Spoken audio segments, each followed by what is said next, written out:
Hello. I am just getting a microphone plugged in for my acoustic. Oh, come on. There's no lock on this, is there? No, there's not. Uh-oh. I hope that didn't sound horrible. That might have sounded horrible. Oopies. Oopsies. That probably popped really bad. Well, good thing that's why you set your limiters.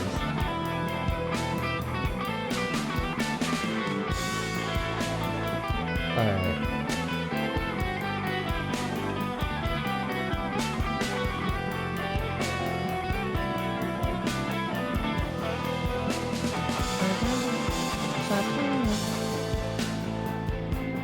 I love this track so much.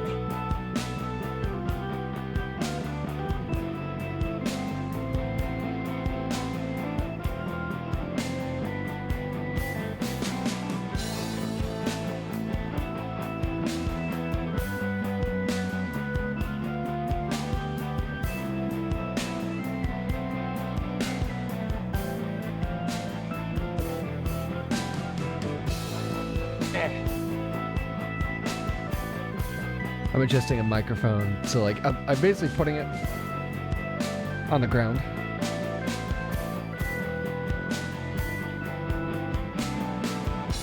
And then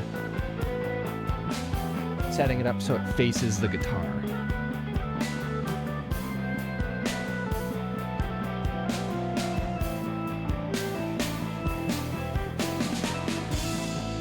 And this is going to be a very different composition style.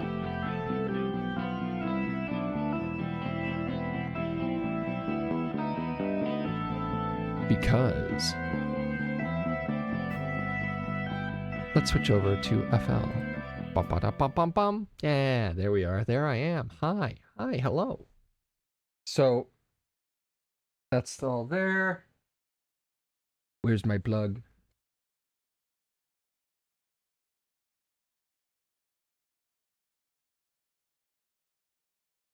Grab my other XLR.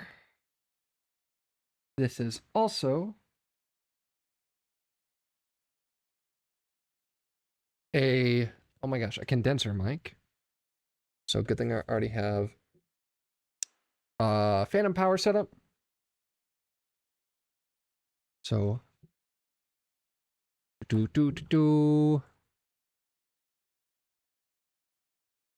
set up the number 2.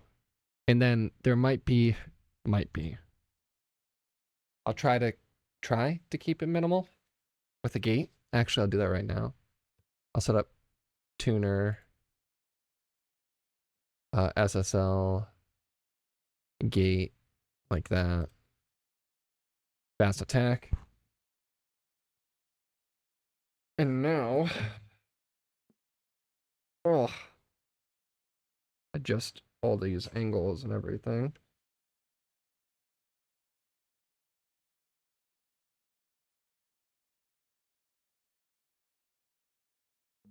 That's there.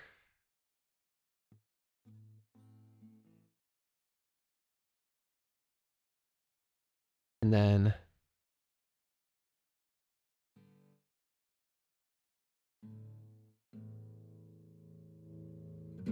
yeah. Yeah, there's probably gonna be a little bit. Well, I can make this more extreme. There we go. Check. Yeah.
hi, Hal. How are you doing?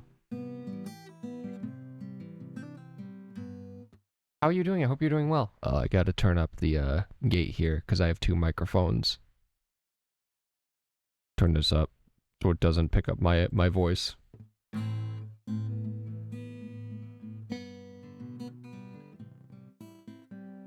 Oh, then I gotta set a longer release. There we go.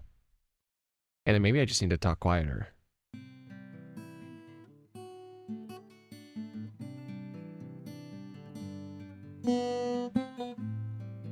Good, thanks. Hope you're doing good too. This is nice to sit and chill to. Thank you.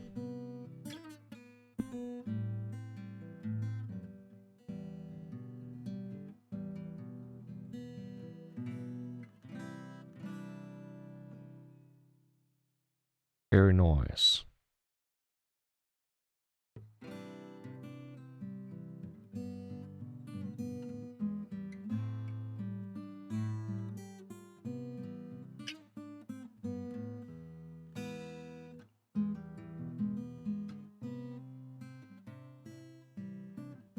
I hope your hiatus is as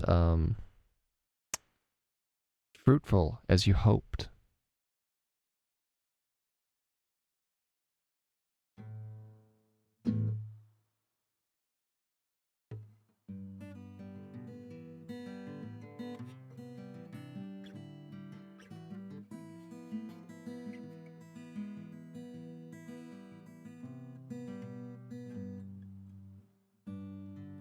So I kind of want to do like a G major deal.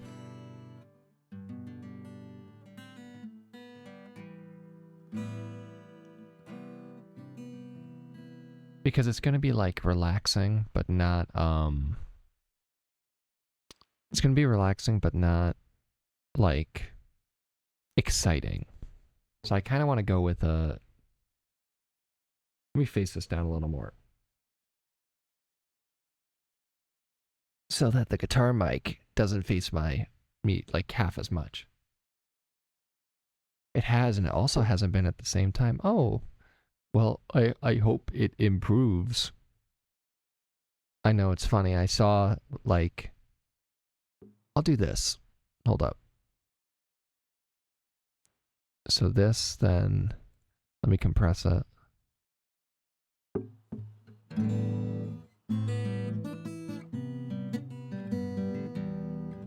Okay.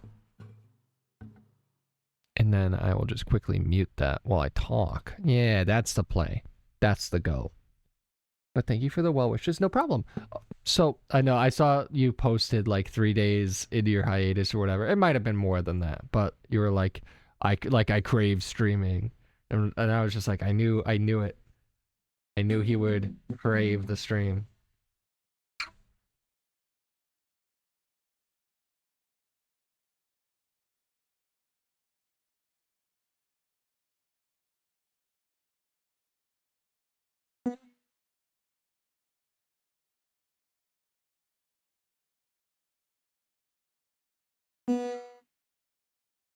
It's addictive stuff. A real class A affair.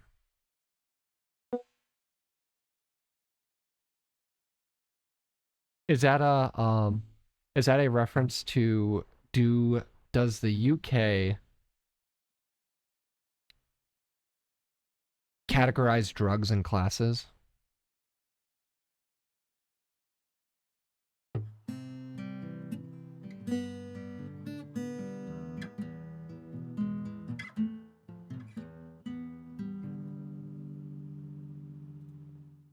The double voice thing might kind of just be an inevitability. Yeah, we have an alphabetized system, correct? We have a numbered system in the US. It's called the schedule system.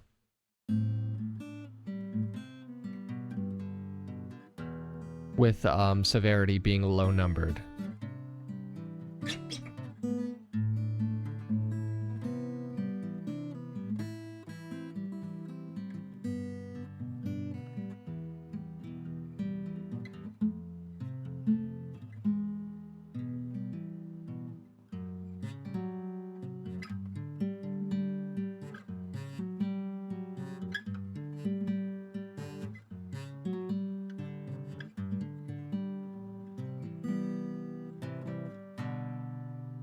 So if I was doing G major,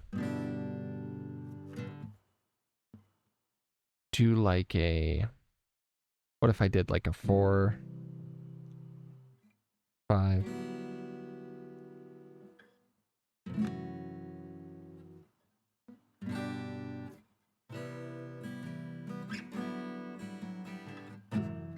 maybe a 6.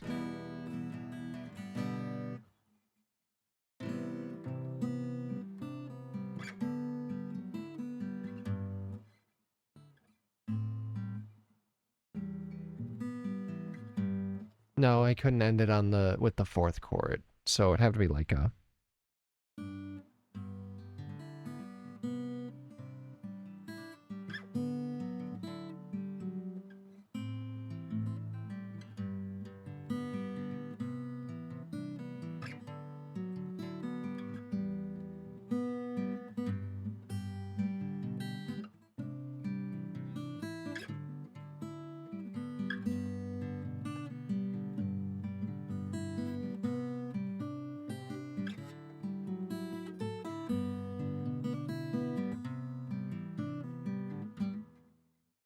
And then I could do like a reverse,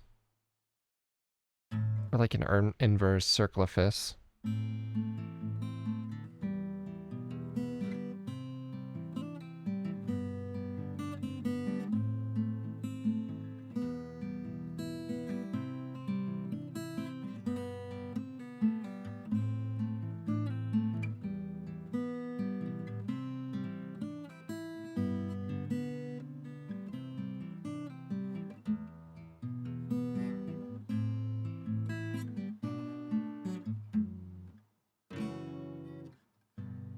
I could just do the 1, 4, 5 though, so like this G, C, D.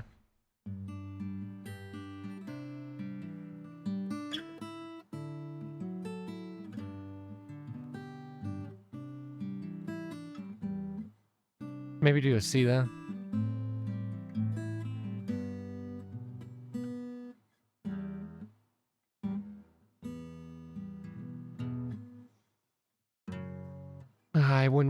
I definitely wouldn't want to do like an F sharp. I could go F. F doesn't fit into it really well though. But I want to go down from here.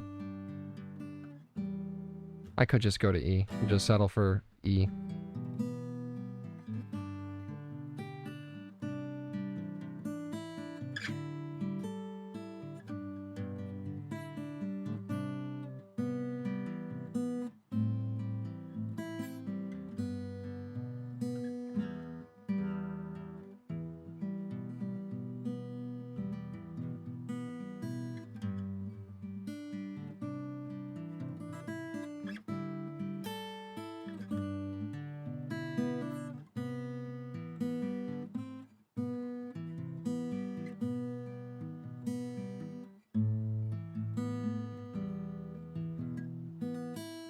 I think that's it. I do this like a C6, then B minor,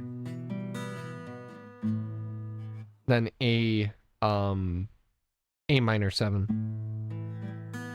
to G minor. And what I'm doing that whole time is I'm just taking one note. Only one note is changing in those chords, but because I'm moving the root around, the whole like context of the chord is being changed, and it sounds much more dynamic than it really is. So like it in a complete I guess cycle, it would be this C. Oh, sorry, G.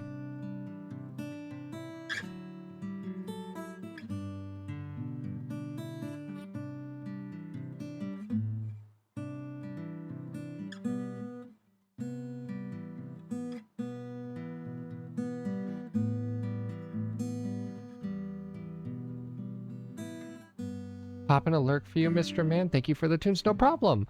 And I hope whatever you're doing is going really well. It goes even better now. Have a great night, Hal.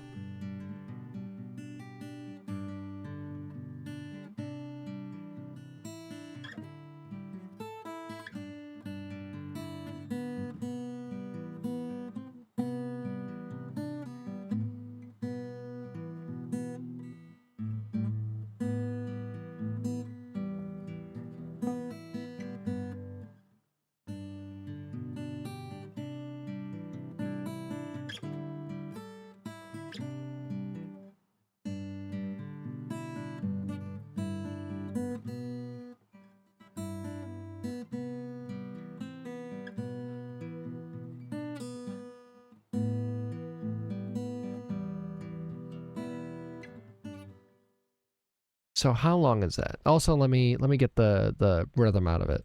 But so about a 120. Pretty common. Boop. And now let me play to the click. Oh, of course I messed up. Oh my gosh.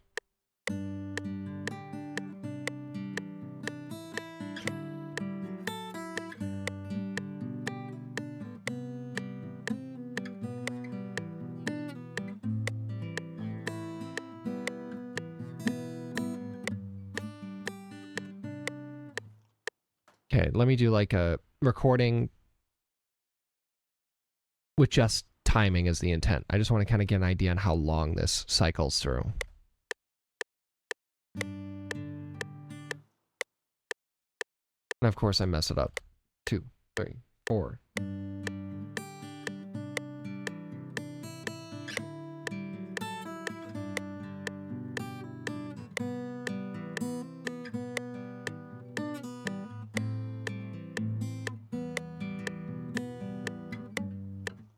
So about, what would this come down to? I think it would have been, uh-oh. Oh, can you hear my voice in it? For a split second at the beginning. But anyways, oh, turn off that. Bring it back to the beginning here. So how long is this loop? 16 second. So it's 8 seconds per.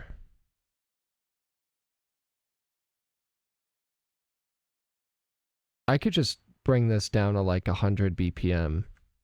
That might be what I do. Actually, yeah, that's going to be what I do.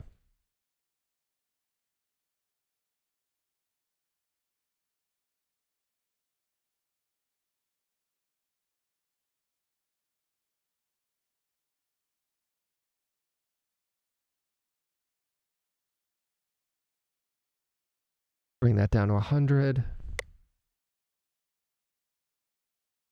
Excuse me. Oh, because I have it muted. Hi, Blackjack. Hi, Blackjack. How are you doing?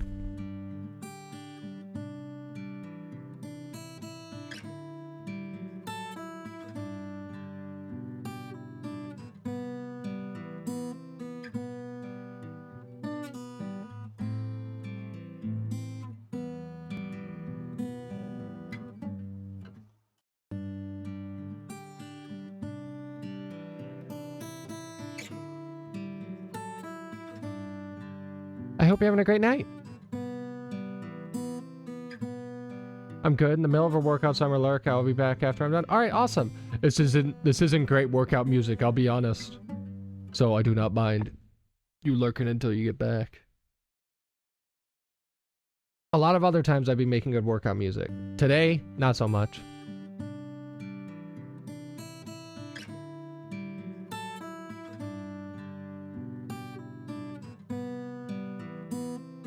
I'm definitely gonna have to re-record it.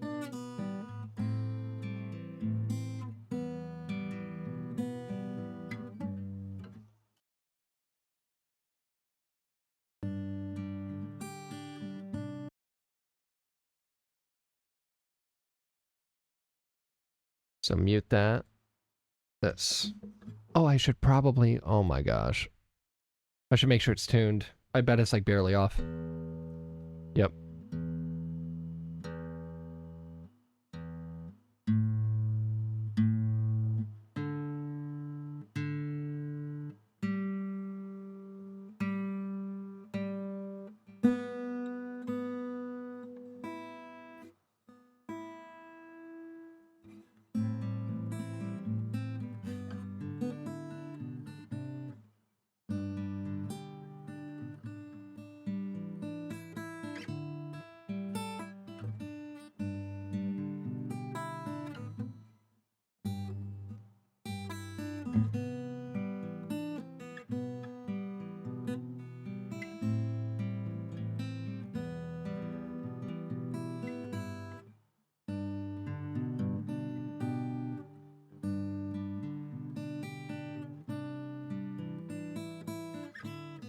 Yeah, Yeah, something like that. So, record. Of course.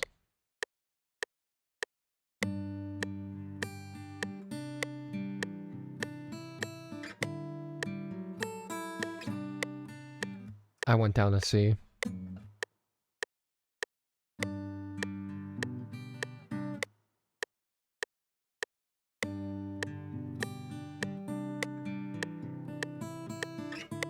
I went too fast.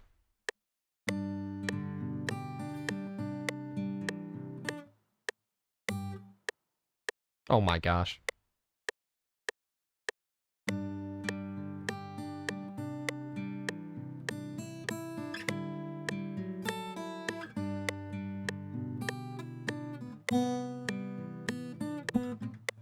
Ooh.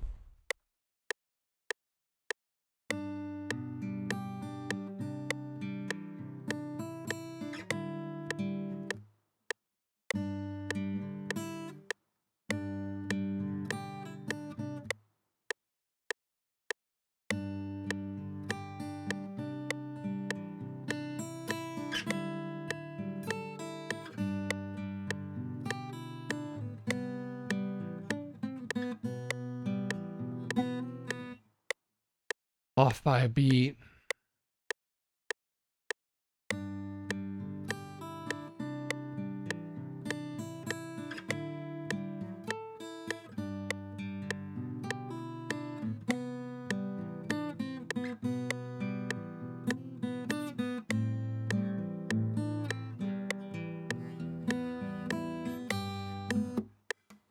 That might be good to work with.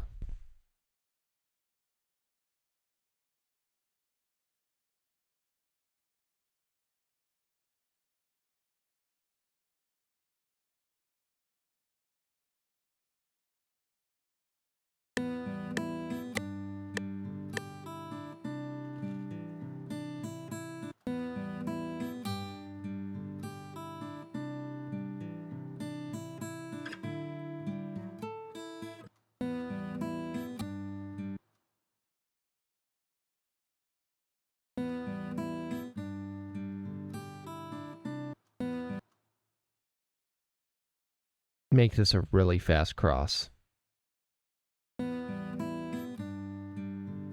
Little more.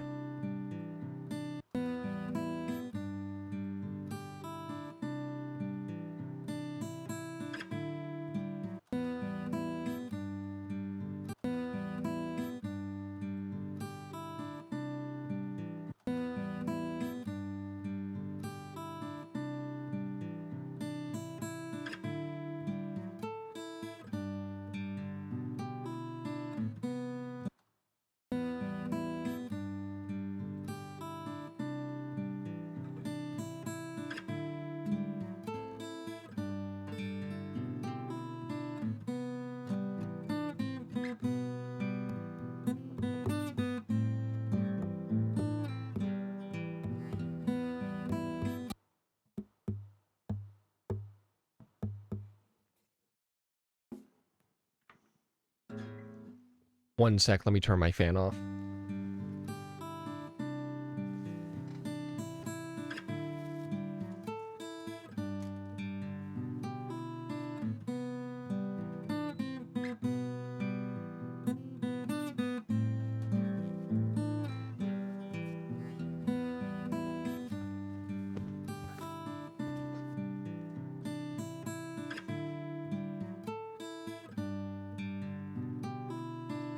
Oh my gosh, it's so sloppy.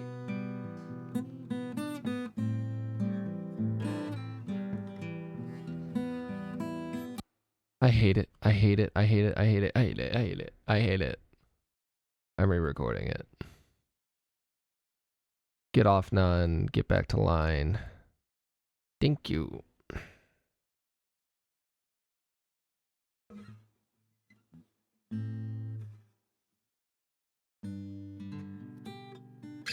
Oh my gosh, it sounds so much more clear now. Lamau. I had that the whole time. Oh my gosh, I didn't set up the click.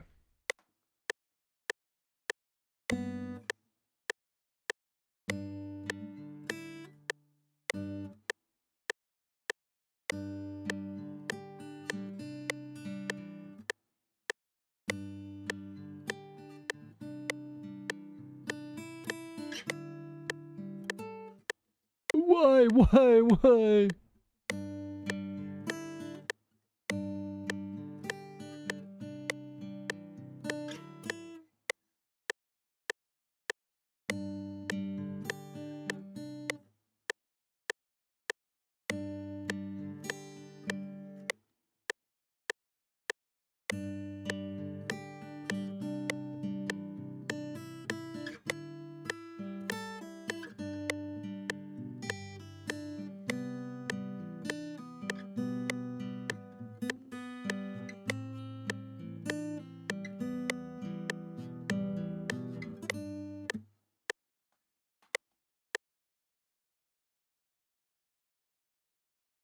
I do not want anything selected. Thank you.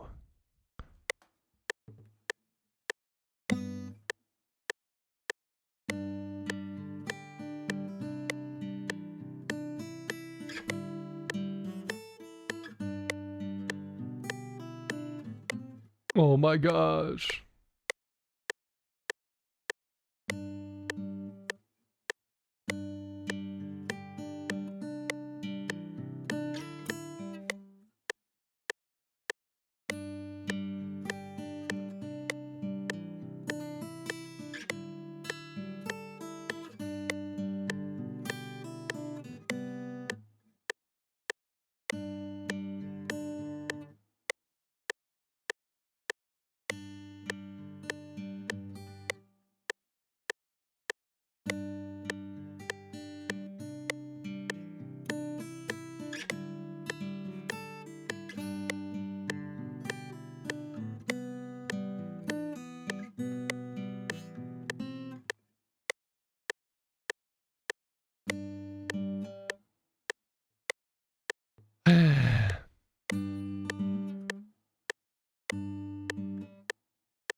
Close. In fact, I might just take that A part there.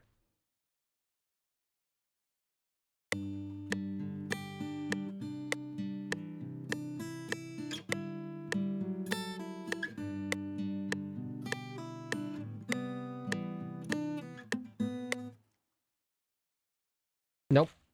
Because I did that like half a beat early. Yay.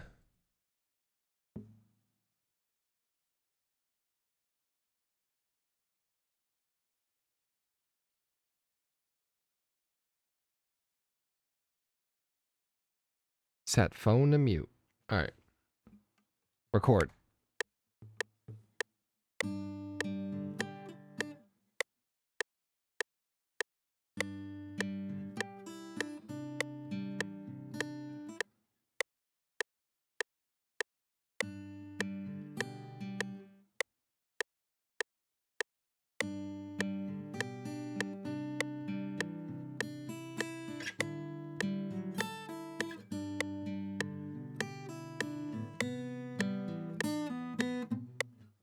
All right, I think I can use that. I think I can use that first one for real this time.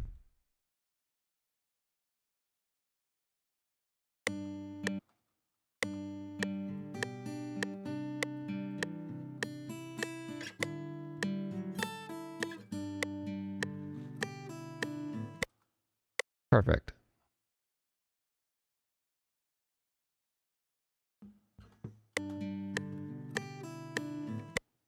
I need to run those last two notes. Nope.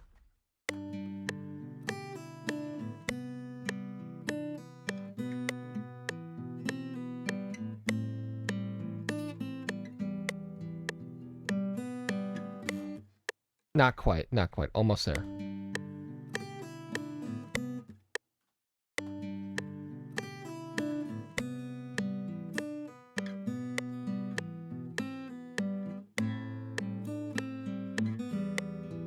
So close. I'm almost there.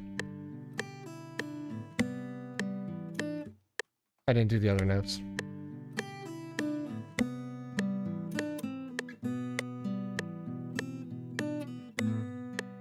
Oh my gosh. I didn't do the notes.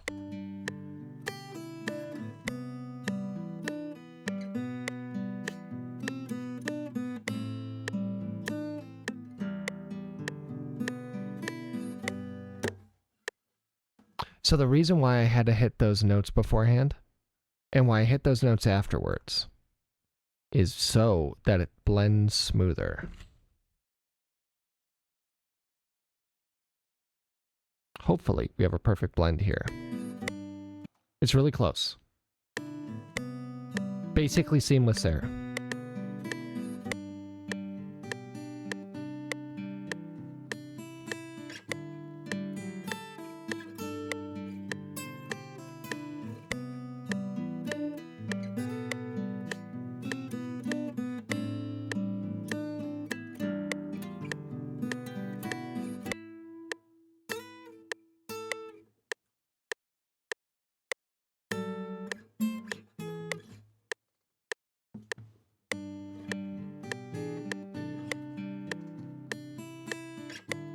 It's really good. I really like that take.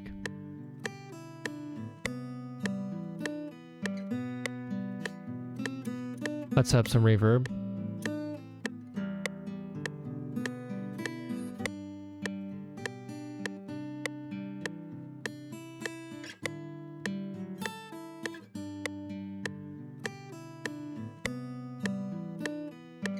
No bass dampening.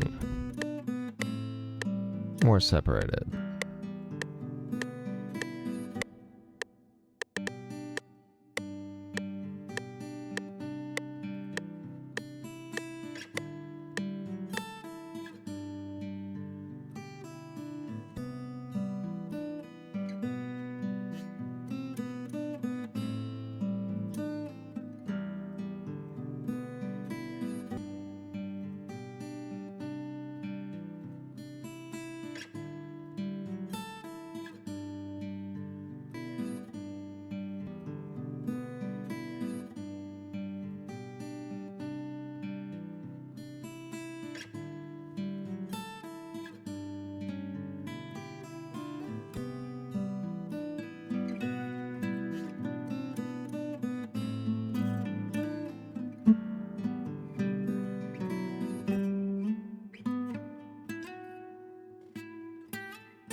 Also looks like ads are starting in about 30 seconds. I'd like to thank everyone for sticking around and having fun and poking their heads in and saying hi.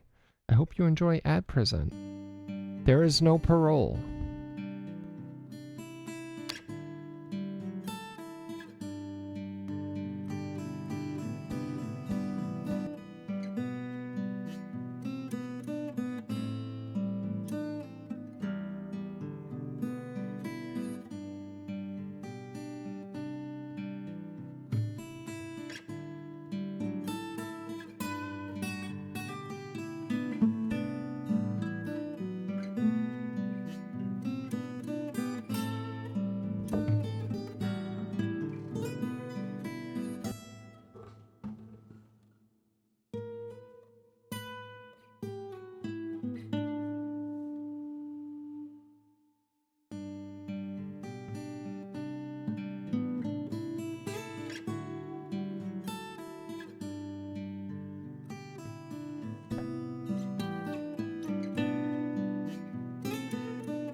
Yeah, that gets really cool really fast.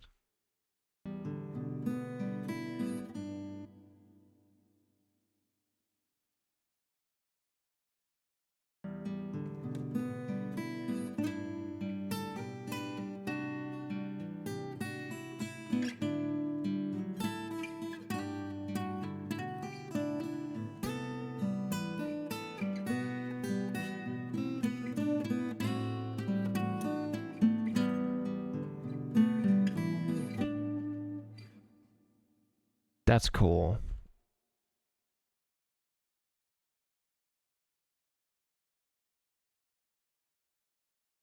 Let me hear that back.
That's gonna be a new track.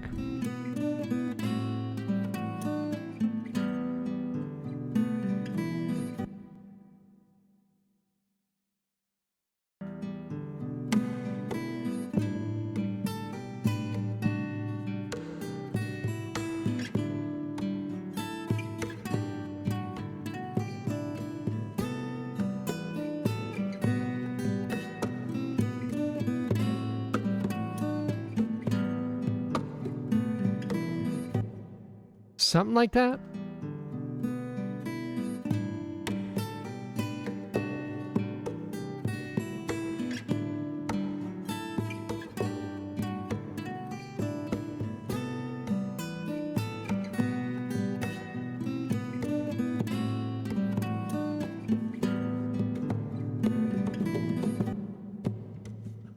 Maybe I'll have the percussion like that.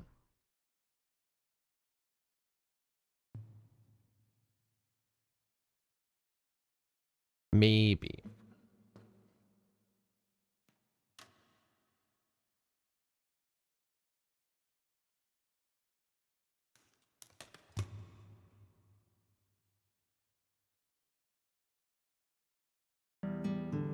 Hello? Oh, I'll be right back. I gotta feed my cats. Hi. I'm gonna be letting this rock for a second. Thank you for popping in. I gotta quickly feed my cats, so I'll be like 2 minutes. I'm just gonna let this loop for a minute. Thank you for popping in, IS Barrows. Yeah, I'll be right back. Just give me a second.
That's an L.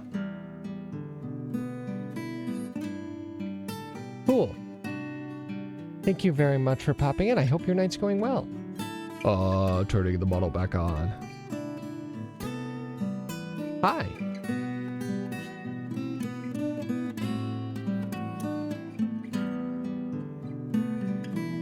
And now... Thank you. Thank you much. So how's your night going? What brought you in? Just perusing the music tab?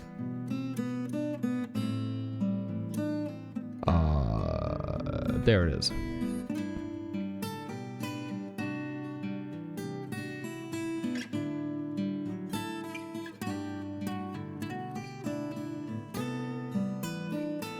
Not legato. I just want normal strings.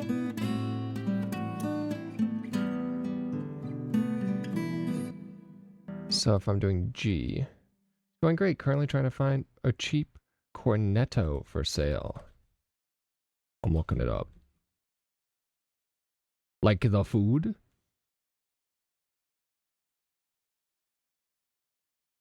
It's just a croissant.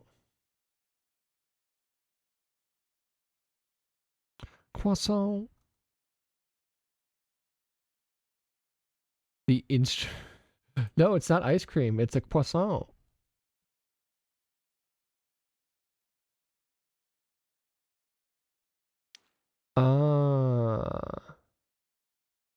You use the Italian name for it. Mm-hmm. Why are these names so different? So the cornet in English, Italian, cornetto, German, zinc, Z-I-N-K. Excuse me? Bro, just buy a recorder. Buy like the $5 recorder off of... It's not a cornet. No, I'm looking at it right now. On Wikipedia. Is this not it? Posted in chat. Receipts. Receipts acquired.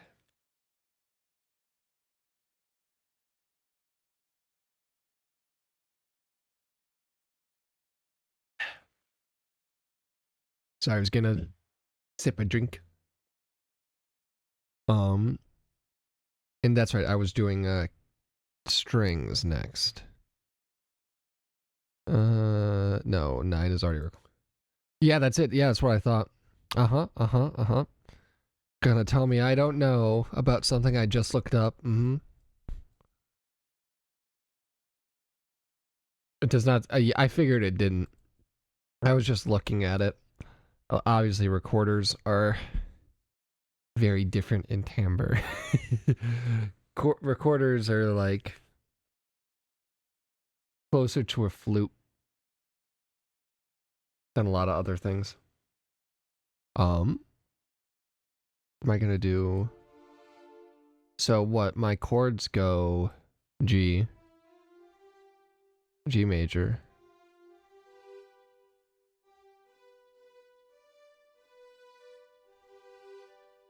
Oh, I need to connect my keyboard for this, which means I probably need to unplug this. Hopefully it doesn't. There we go. And then I can move this out of the way. My microphone I was recording the guitar with. Or moved. Consider yourself moved.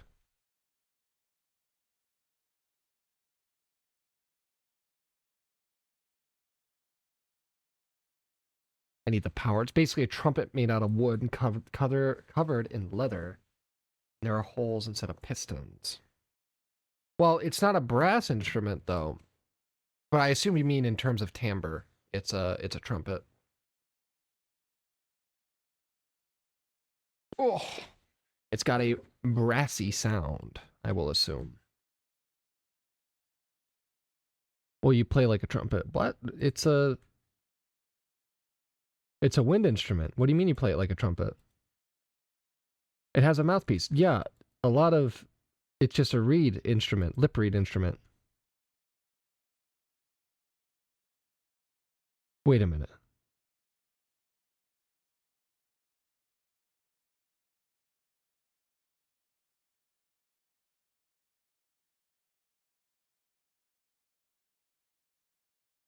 Oh, it's not a woodwind. I was looking. The Wikipedia calls it a lip reed wind instrument, which makes me think, oh, woodwind. So it's like a saxophone. No, you actually vibrate. Yeah, yeah. It's a lip reed. Okay.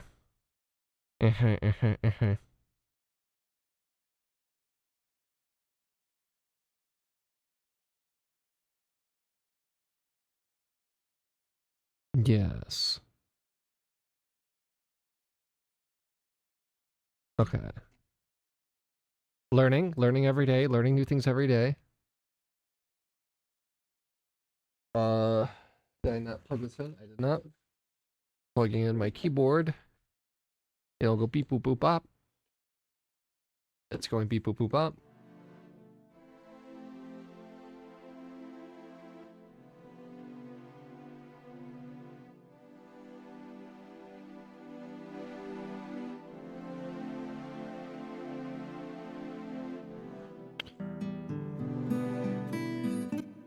But anyways, it's a very nice sound. I assume so because it's a wood-based brass instrument. Very interesting.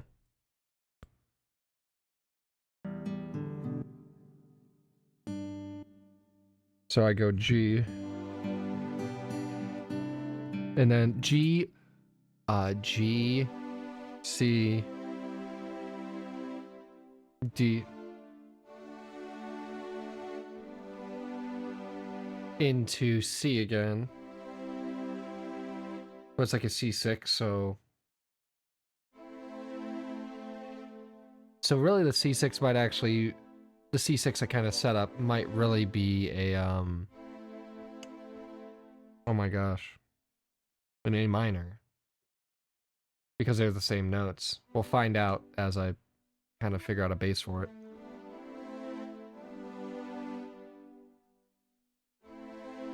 So...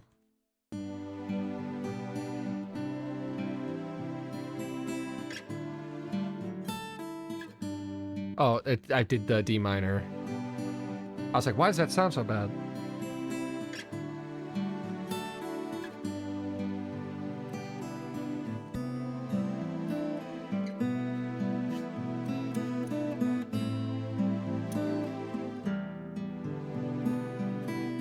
So I go...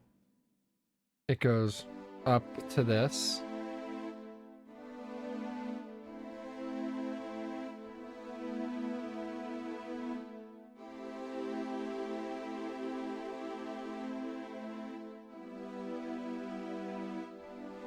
Yeah, and then I hit that E. So. Oh, I did A. 2, 1.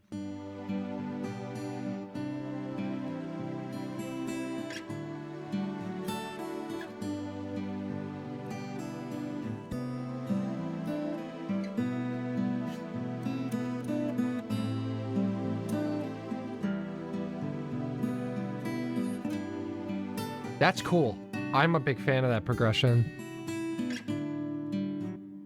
It kind of takes this composition from being fishing music to being something more fishing music to something that's there. It's got more going on in it. I did it. What did you do? Oh, that's right. You told me you were doing the workout. You did it. What was your workout today, Blackjack? You hit 100 deadlifts of what? Were they remote deadlifts? You're picking up a remote control? Hee hee ha ha. Oh. The horror chords. 27 pounds. 27 pounds, is that just bar then? I'm not speaking down on it because doing 100 of any exercise is intense, especially when obviously since you're doing a deadlift, you're functionally doing 100 squats. Even with just body weight, that's a lot of muscle endurance. Funny story about the instrument is that it fell out of use because of the plague. Most of the cornetto players in the early 17th century died because of it. People started saying cornettos would lead you to death. Lie. Not much. No, you already said that. I was looking at my chat box.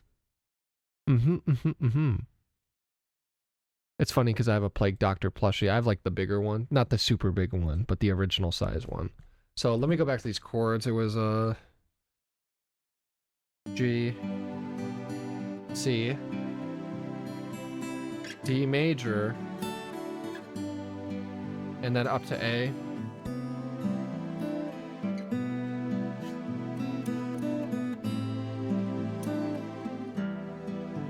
That's so cool. I really like that. I really like that last part. That really brings. It's different. It's not just a 1-4-5. It's kind of got this its own thing going on. It's like what, a 2, and then I kind of like just flat that into a sus2. So it's like a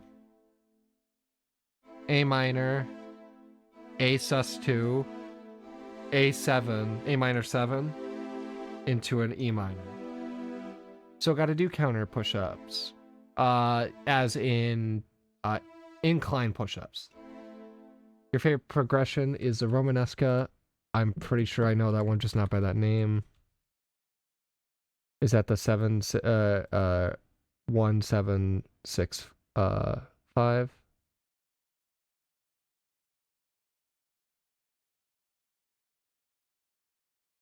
Yeah. Yeah, it's the 1765. Actually, it sounds like it's implying like a, you know,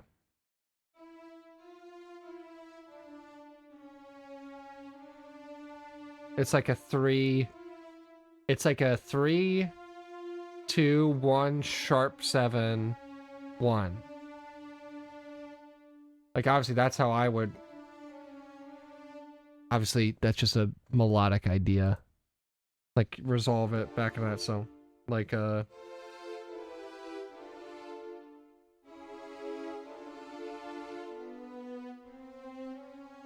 then you just walk it up completely chromatically. Not really the entire thing is in a minor key. Yes, but when I was thinking, what I was thinking was like that the when you do the 1765 in minor, where it's like,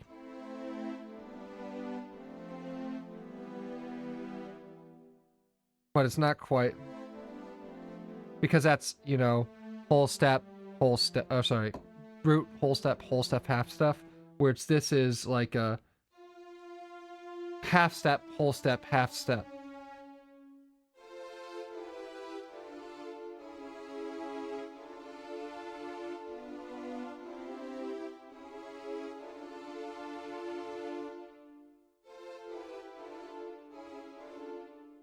Does the Romanesque have to be in minor? It's a melodic harmonic formula. That's a bass that moves in fourths.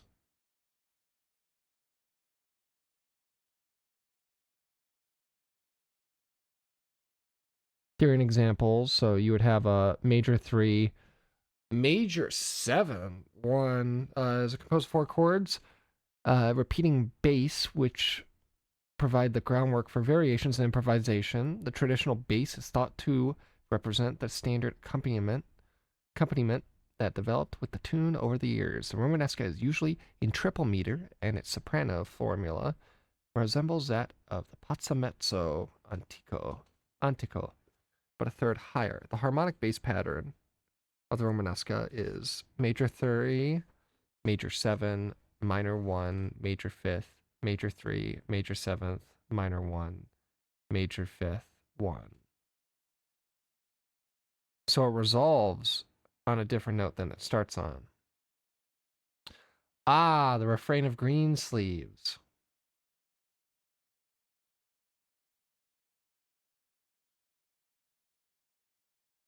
So what if I was doing that in well, I'll do it in E minor. I'm sorry, not E minor, A minor, just for simplicity. So if I was doing that, it would be, you know,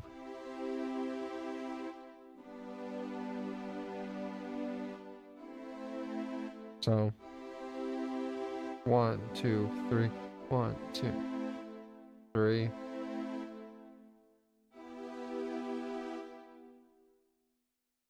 Yeah, because I can that hold up.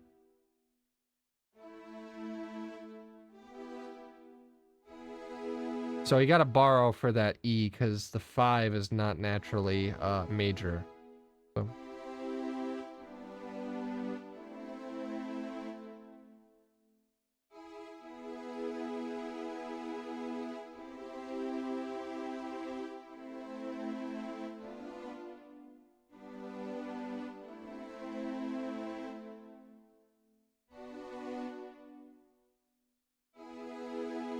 Yeah, because, you know, that I love the borrowed major 5 in a minor key signature. I think the progression is 3. I'm looking at the Wikipedia page on it. 3 7 1 5 3 5 with the sharp third. Well, it would 1 with the sharp third, but that would just make it major. You when it would it's called a musica ficta, not a borrowed chord. Well, I'm not saying it is borrowing though. That is still the correct term for it, even if it is in a. Would it look, dude? If I look up musica ficta and it means borrowed chord.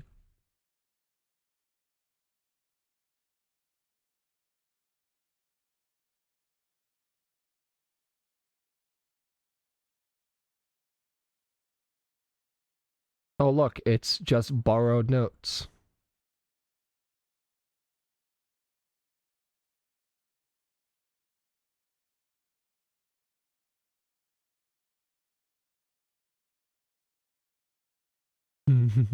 But obviously, it looks like it's well, I just looked it up. It's the musica ficta, Latin from false, feigned, or fictitious music, was a term used in European music theory from the late 12th century to about 1600 to describe pitches, whether notated or added at the time of performance, that lie outside the system of musica recta or musica vera, correct or true music, as defined by the hexachord system of Guido de Arezzo.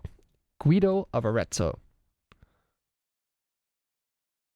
Today, the term is loosely applied to all unnotated inflections, whether actually recta or ficta, that must be inferred from the musical context and added either by an editor or by performers themselves. However, some of the words used by modern reference books to represent musica ficta, such as inflection and alteration, and added accidentals, lie outside the way many medieval and Renaissance theorists describe the term.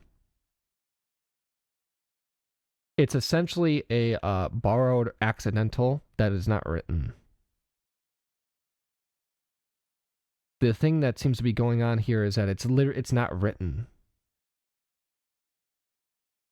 It's not in the actual writing on the sheet. That's what I'm getting out of it. And it's interesting that would be a thing. You know, it's just kind of a knowledge check. Like, yeah, if you're a real bard, you would know that we actually play, you know, we play that major third, bro. You would know we play that major fifth. You know that we play that, right? If you're a real bard, you'd already know that. Someone would have told you. Because it's not on the sheet. Get trolled, idiot. It's like, are they hazing people? What is the point of doing it that way?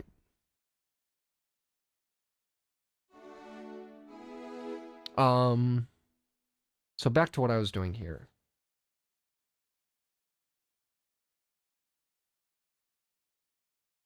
I accidentally unmuted my tab instead of metronoming. 2, 3, 4.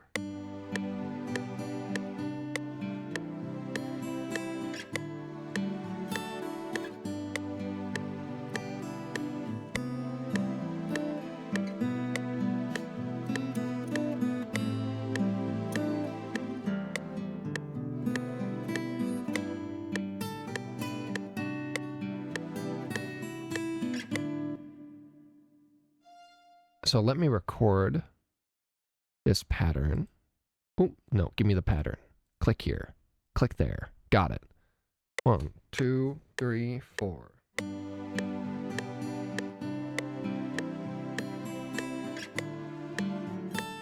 Excuse me.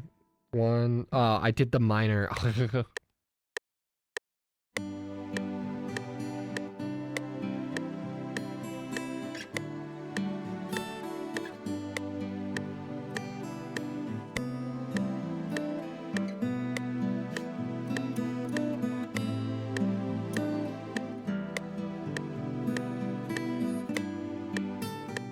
That's so cool.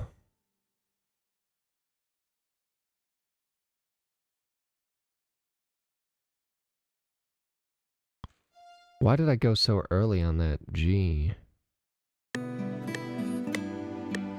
That's why. Well, I'll do this. Boop. I probably need quarter beat. It's fine. Quarter beat. Quick quantize start times. Bring this back. Ba-da-dum.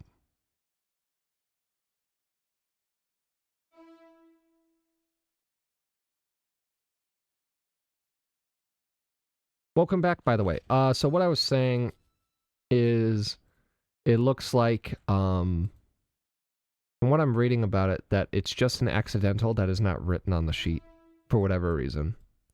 I can't ascertain what that reason would have been in the medieval era, but it was the style at the time, nonetheless. Nope. So this does have to be in time here. So let me move that back. Boop.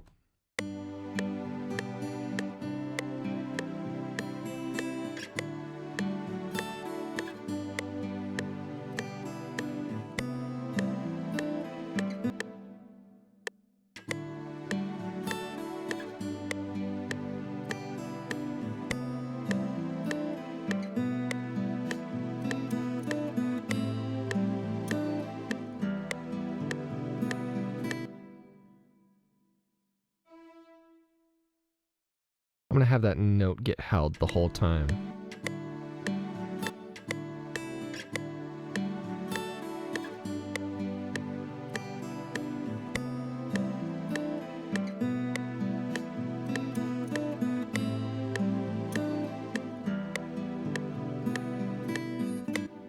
This is up a little bit too far.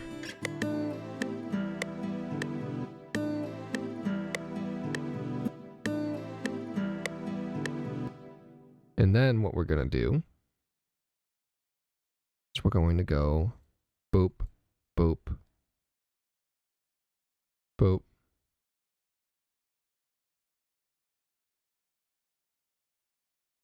Select, select, select, select, boom. A,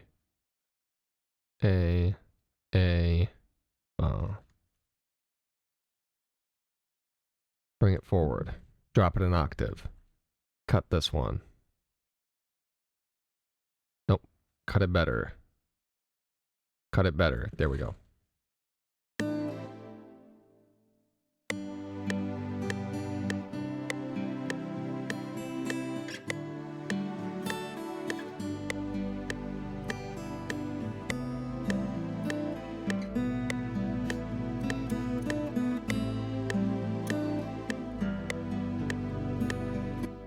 And then fill the middle.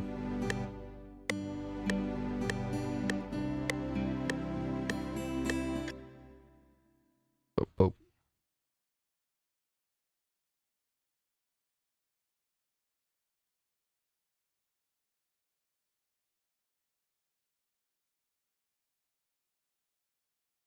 F sharp's kind of weird there no matter what. So what? Drop this to the A? Just do the D. Despite that being the root. Welcome back, by the way.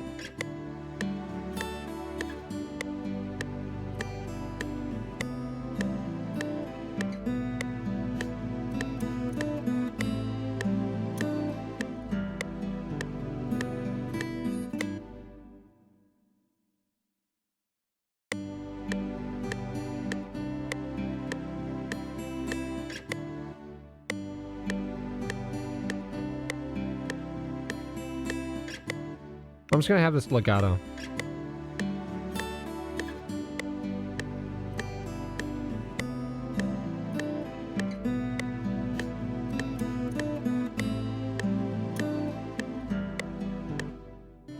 E's there the whole time. Let's let it go all the way through.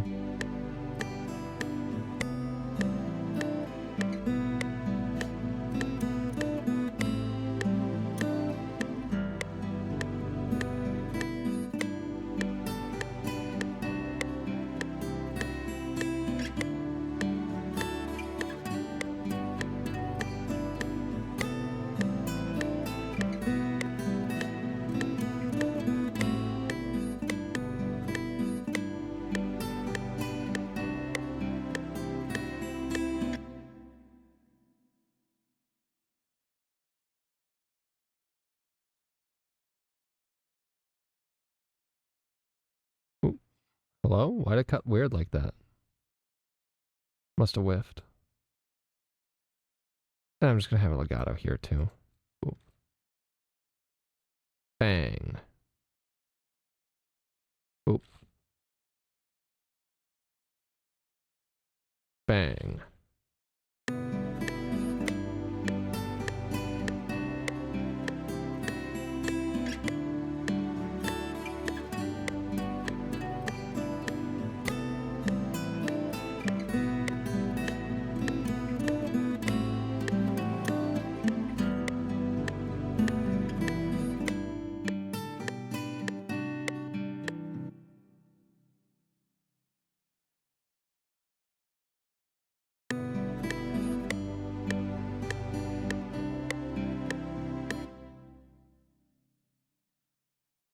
So I'm gonna let the guitar intro into the chords.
That's cool.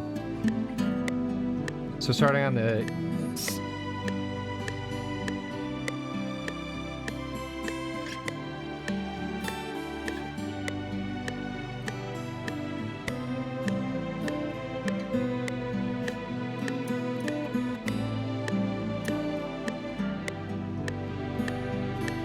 So trying to keep to the third degree of the chords. Also, ads look like they're about to start up in 40 seconds. So I hope everyone enjoys Ad Prison. And I'd like to thank everyone for sticking around and hanging out. As always.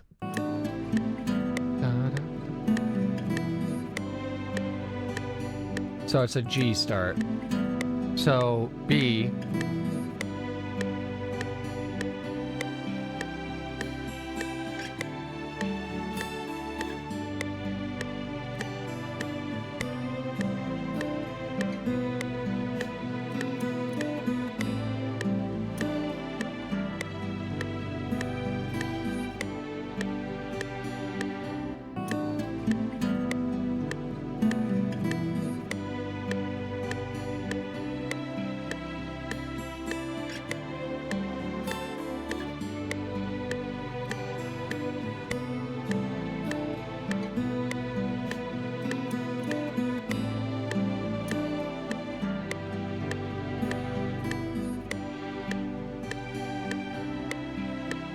This sounds familiar? Well, I'm doing something completely different. This is actually started from scratch at the beginning of the stream. Also, hi, Icy.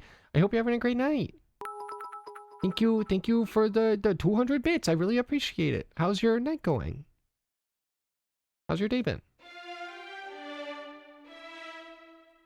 Yeah, basically, I took that proof of concept I showed you. I'm like, all right, I'm going to do something like that, but I'm not going to do something that's so moody. I'm going to do something that's more, happy and more so I was listening back to what I had sent you, and the idea came to my head of like, well, what if I basically start with something that is pretty much a fishing song? Like, I know you played games back in the PS2 era, games like Dark Cloud. Maybe you played Dark Cloud, actually, Dark Cloud 2. But any game that has fishing has, you know, that finger-picking, really warm-sounding guitar. And I was like, what if I take that and then orchestrate over it? So, like, it's that, that kind of just really comforting. I've not, but I know what it is. Okay, there's, the fishing song in that game is goated. If I remember correctly. Unless I'm thinking of another song in that game. Regardless, there's a, finger-picking guitar song in that game that's, really cool. But any song that's kind of like that is really cool.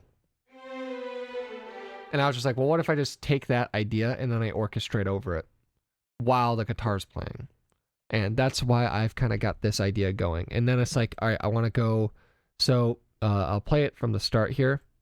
And this is at least just how I'm composing it. I might obviously adjust it for it being used as a BGM that loops. Who knows? But just let me turn off the metronome.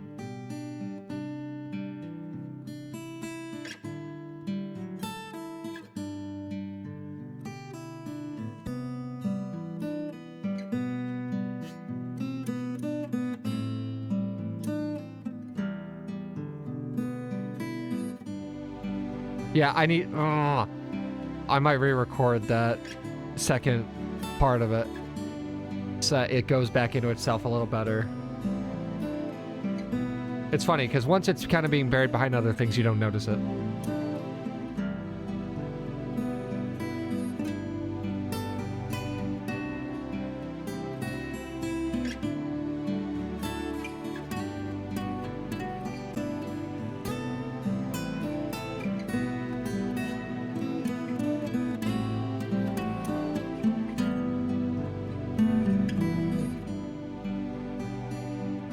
So have that, and then what I'm planning is having that go into like kind of a string melody.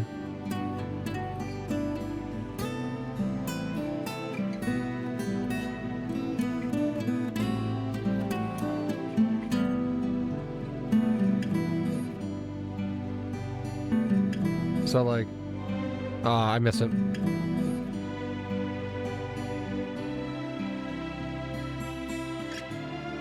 Oh, no, I would want to go up again, so, like, just a full...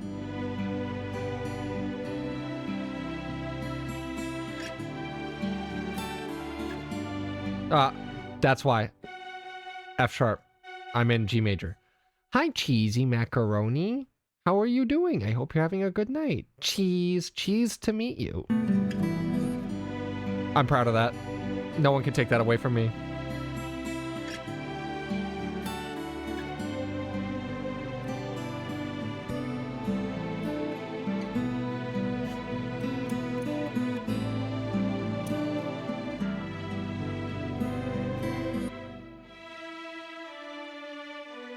Yeah, have it go down the D there.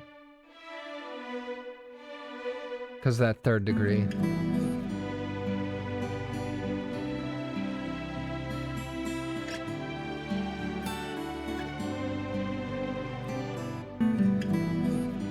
Kind of want to avoid the C in general, it seems like.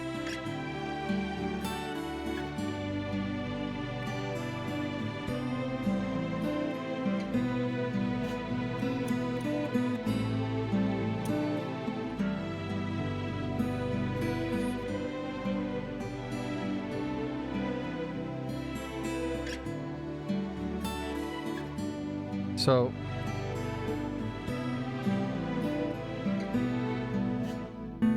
maybe go at the end. Oh, of course I did the wrong thing.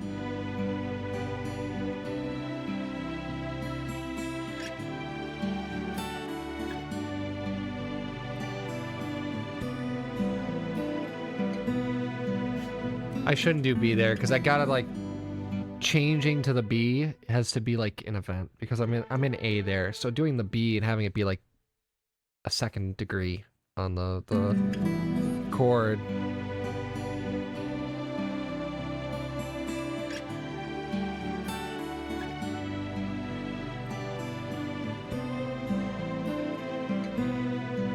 Also, thank you, IC.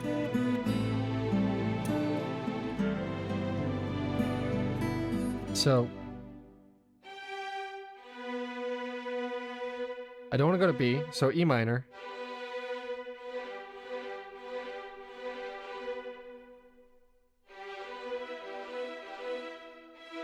I have these chord tones, but what if I just do the 7th there? What if I just go back up to D?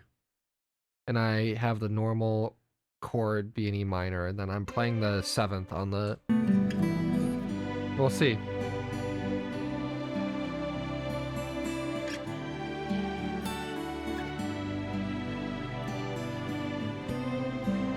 Thank you for the hydrate.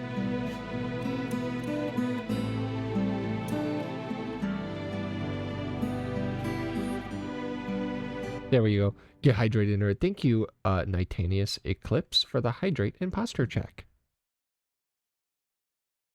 Oh, I see. Do you know Eclipse?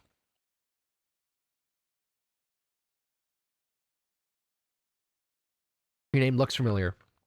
Boy. Was that, Eclipse, were you one of the people playing golf with Icy? Or am I getting names mixed up? It's entirely possible. You were. I knew it. I knew it. Thank you for gifting a sub to Eclipse. Is it pronounced Nitanius? You know, like Latin? Like you're some sort of centurion? Centurion? I hope you're having a good night, by the way. Hoi.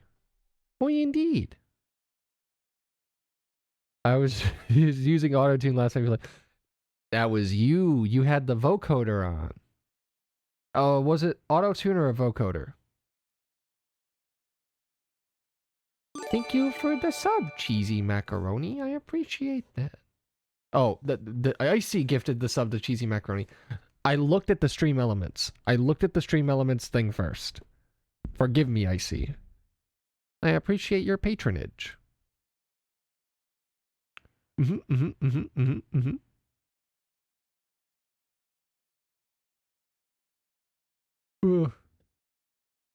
Alright, so my melody. Of course, thank you.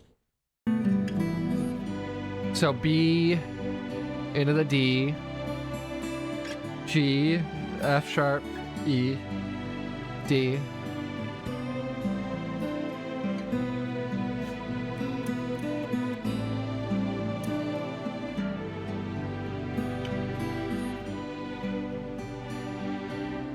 Ooh, I could go down to the 3 there. I'm going to play it both ways. Actually, I'm going to record it. I'm going to play it through both ways. String metal. I'm going to play it through both ways. I'm going to listen to it back to back. And we're going to see how it sounds each way. So quickly record. You did pronounce it right. Cool. You had auto-tune on voice mod.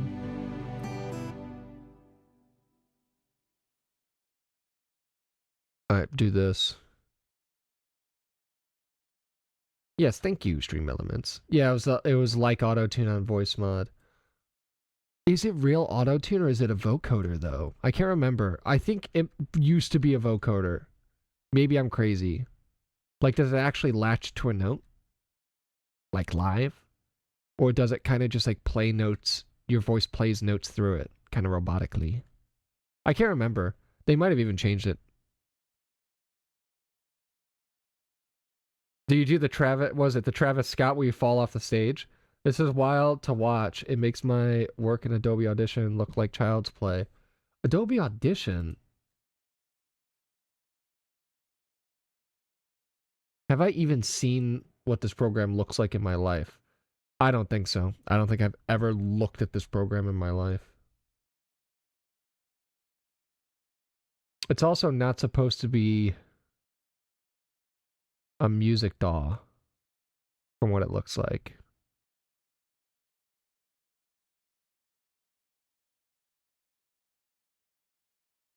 It's more supposed to be a podcasting and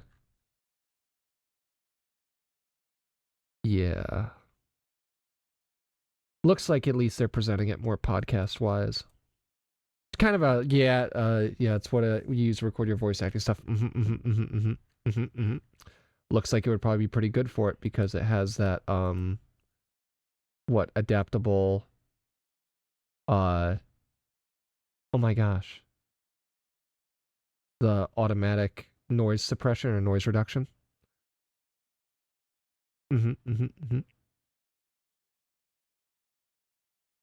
I hear my cat. I hear my cat at the door. I gotta record this melody. I'll record this melody real quick. And then I'm off. I'm off by like...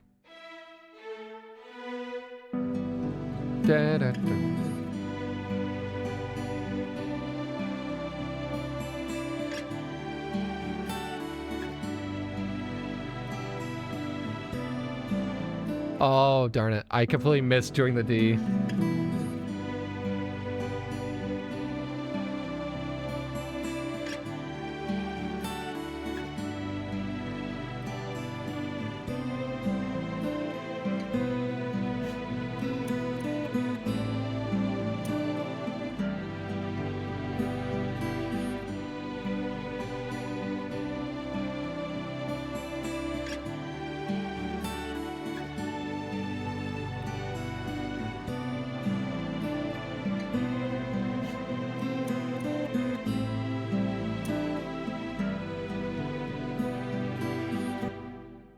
B&B package just got delivered. I think I have to put it together. Ooh, what is it? What's in the package? What's in the box? I end up just like coming with a second way through melody. A desk. Ooh, what kind of desk? Is it anything special? Is it like one of them standing desks? One of those adjustable desks?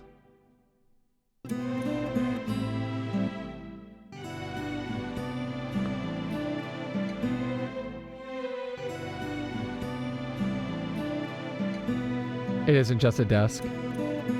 It is just a desk, rather.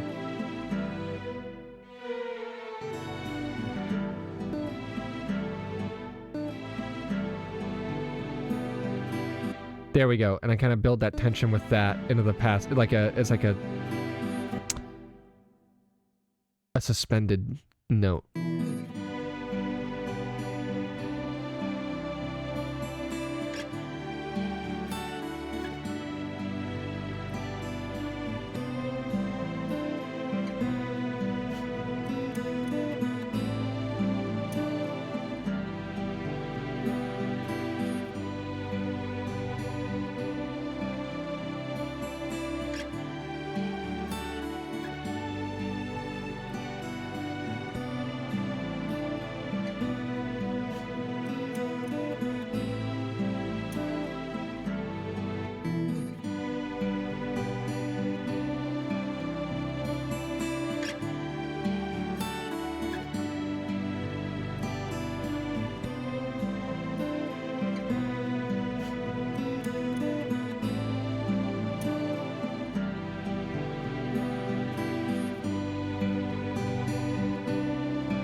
is about 84, so I'll bring this up to that.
I kind of want to have it still be this lower octave.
Hear me out. What if I add winds?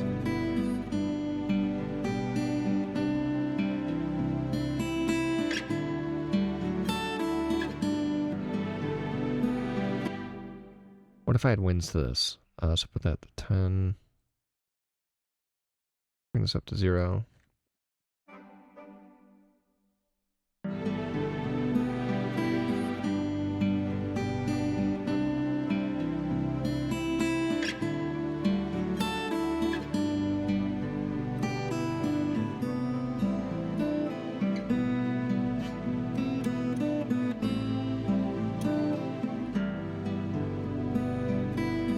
So I gotta bring these way up.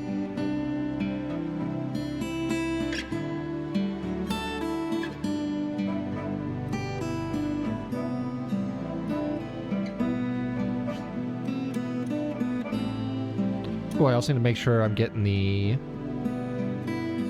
far away microphone in on them. Yeah, there we go. Yeah.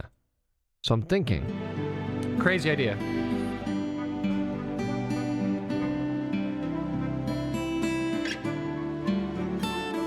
I did the D minor. It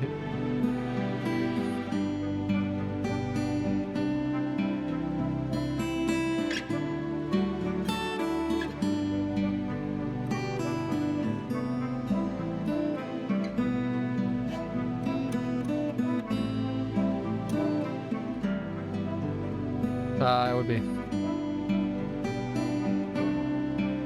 What if I just did the whole chords, not just arpeggiated? I don't know. I don't know how I like that. Let me go to the long version of the instruments. A held note. Oh, that's a spicy one.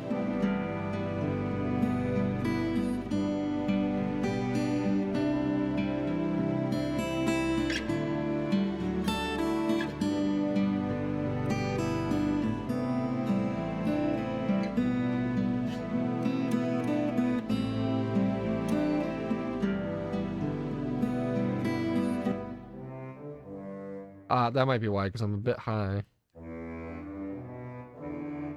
Give it some bass in there, you know? Orchestrated.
It's really coming together.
Hey, Redbeard.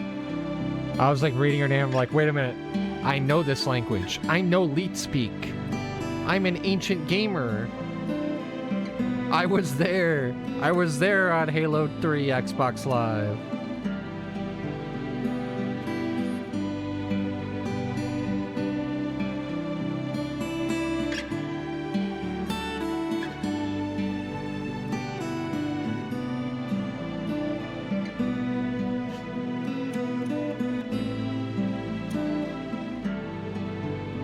I was not there, but unfortunately Redbeard was already taken, so I had to number... So number poop it is. Leet speak. Wow, someone took the name Redbeard. Not surprised. Not surprised in the least.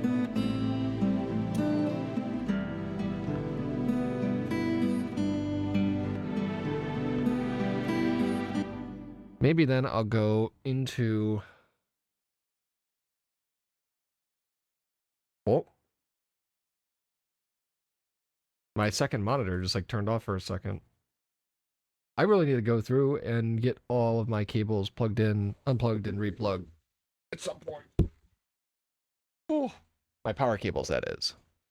Worse still, Redbeard was taken, but so was Redbeard, which is why the 123 was added.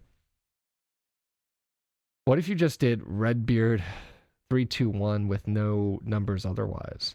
I bet you already did that. I bet you did that.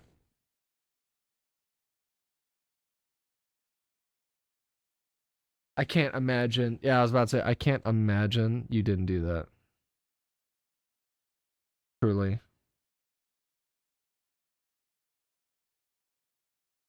A real gamer would never leave a stone like that unturned before switching to adding doing leet speak. But welcome in. I hope you're having a good night. Thank you for popping by.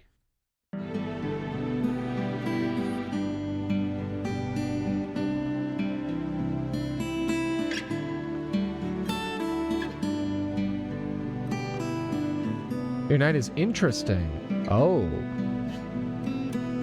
The double ellipses. Mysterious. Brooding. Begging the question on how your night has gone.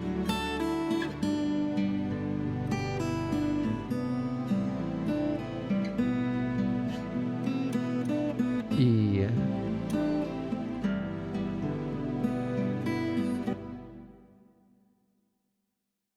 Came home from a party with blood all over, so I've been taking care of him and checking for broken bones for the past hour.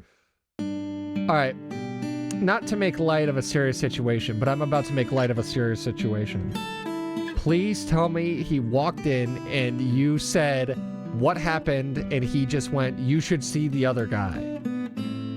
Because I know if I walked in, no matter what the reason was, if I got in a car accident or something, I walked in all jacked up, I would say you should see the other guy. If I crash into a tree with no other people involved, you should see the other guy. Turns out he's just drunk and fell, so all he said was sorry and thank you. Ah.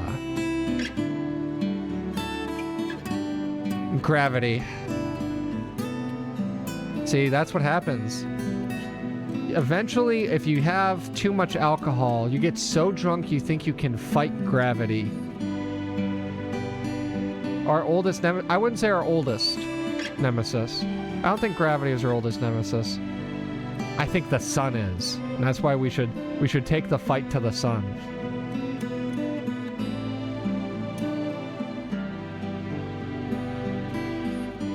What would we consider our oldest nemesis if we're looking at purely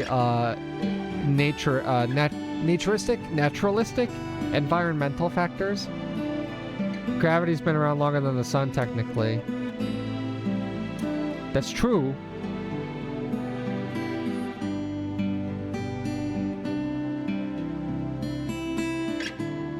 But my thought was, why would we consider gravity to be our nemesis before something else? That was my thinking. I was doing big thinking, big philosophical thoughts.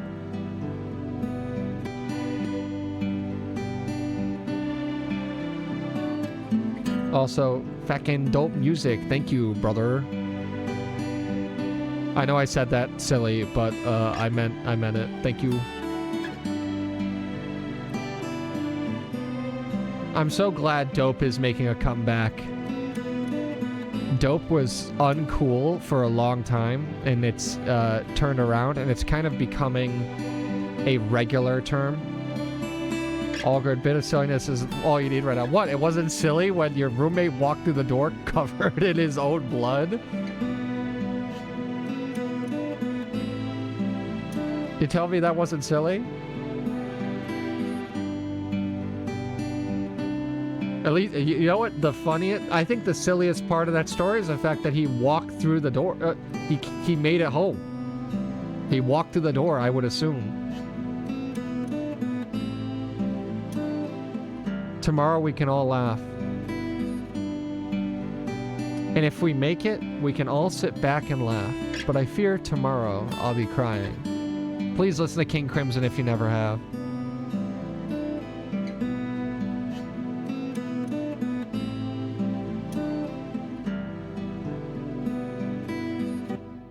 I'm just kind of trying to think on where to go with this as a BGM.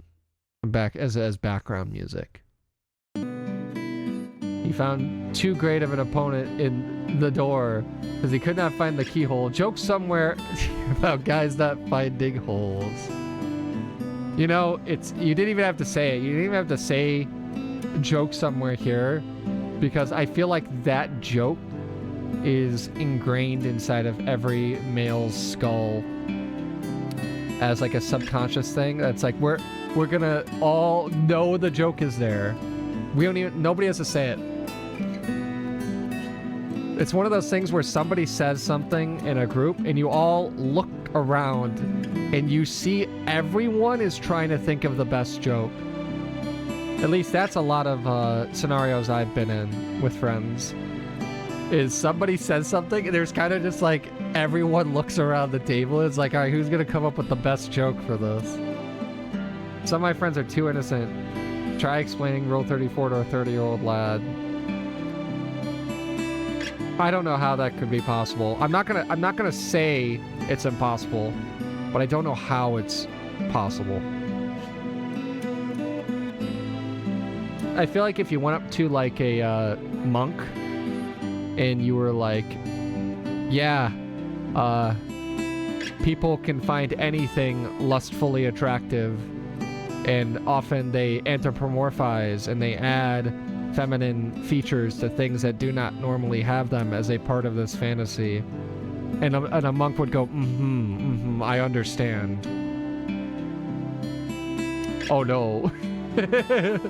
Oh no, what? Oh, are you saying, oh no, did you just read Redbeard's post about his roommate?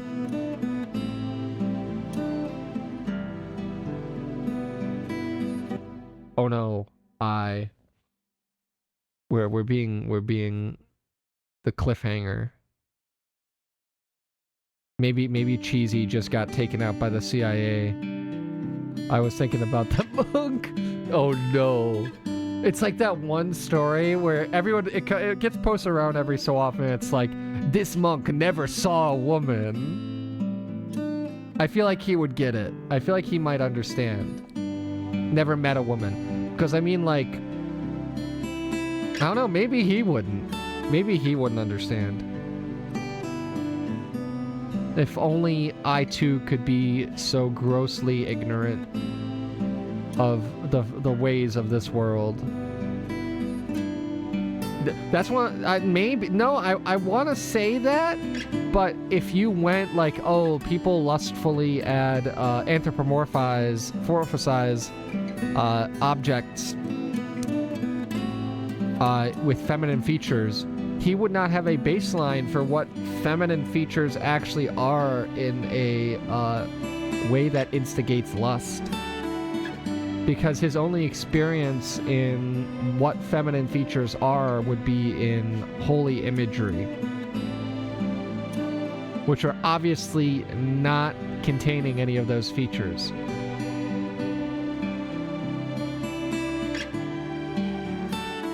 He might understand, but he would not know. You know what I mean? He would obviously be able to understand what it is, because he's a presumably, well, not presumably, he was a man who's, you know, vehemently studied the Bible, right? All that stuff's all throughout it, you know? He's a man who read Song of Songs. He's like, ah, yes, the woman's breasts must have been like a gazelle, or whatever it is. I think it's gazelle. Truly terrible times we live in. I think that's out of Song of Songs. He might understand, but not knowing the difference is important. That's what I'm saying. I agree. He would understand, but he wouldn't know.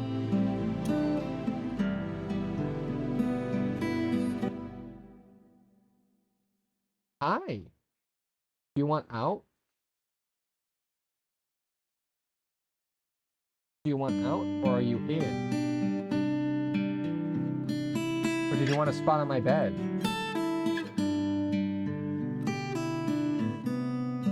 My cat be screaming at me.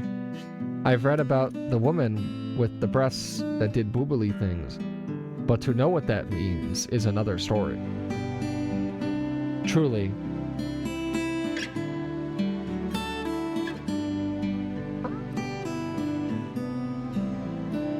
Do you want to say hi to the people, Sammy?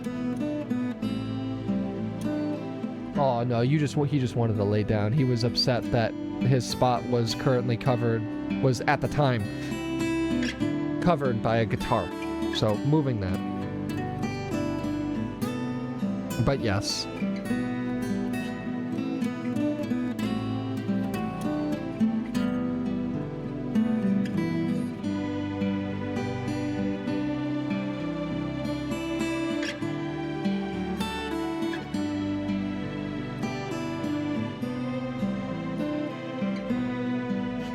I'm wondering whether or not I should kind of do a finger plucking, like, sweeps for chords.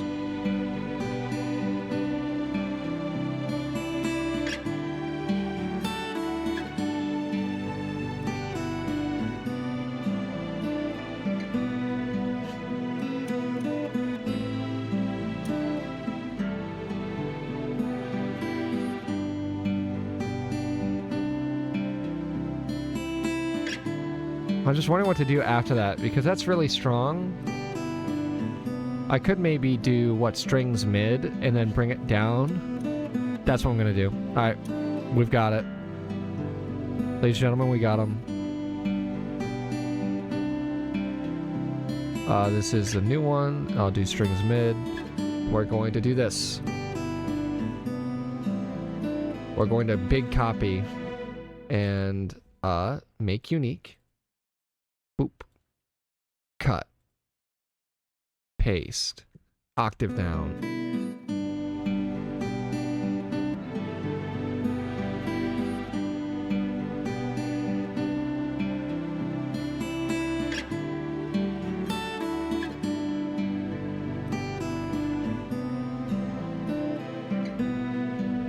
And this obviously has to get pumped.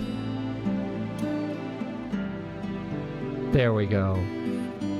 Also, it looks like ads are starting in about 2 minutes. I'd like to thank everyone for coming around and hanging out and having a good time. I appreciate it. And no, there is no parole for ad jail. And you cannot reduce your sentence. It's Jover for you. So yeah, and so then go from the high to the mid here, and then this can kind of sit.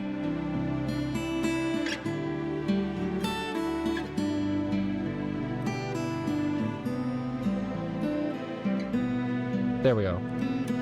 Somehow I never get ad jail. Are you in America?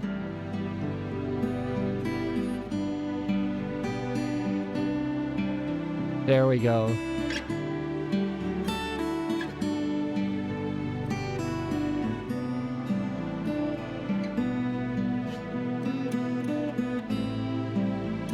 European lad here. That happens depending on what country you're in. Especially in the EU, you might not get ads.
Why did that cut? Oh, I know why.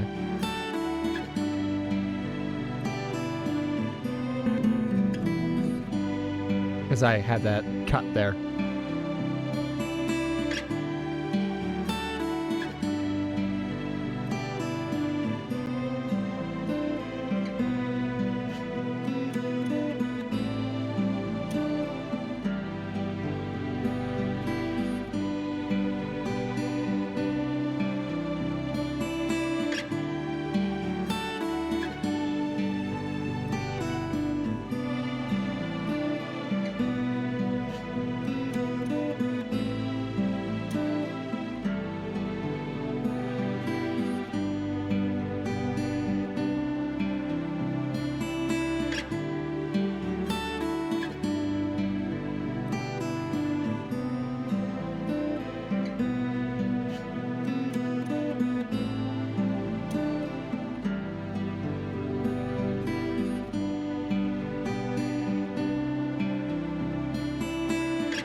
Oh, what time is it for you, Redbeard? Is it really late? I didn't even think about that till just now.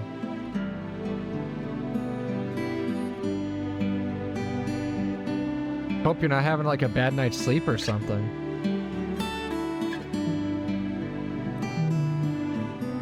It's 3:20 a.m. Not too bad. If that's not too bad for you, then that's not too bad.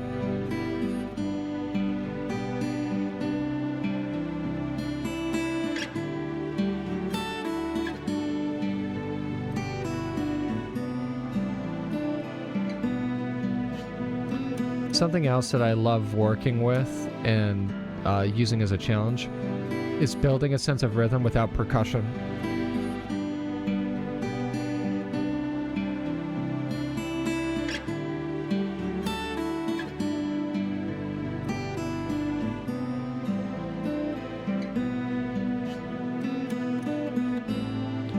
I was going to go to sleep at 1 a.m., but then some Egypt walked in all bloody and I had to take care of him.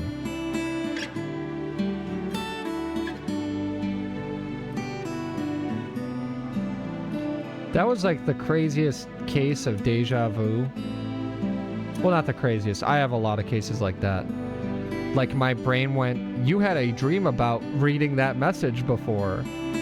And it was the moment that I read Egypt, it was like a brain blast for a second. That was weird. That was an interesting moment.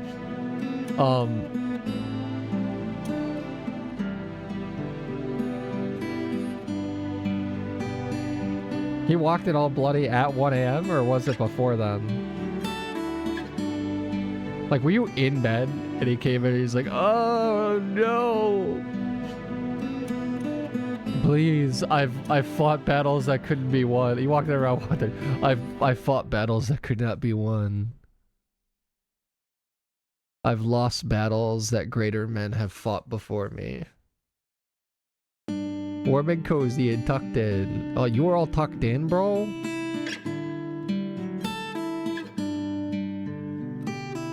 Cool. Imagine being tucked in.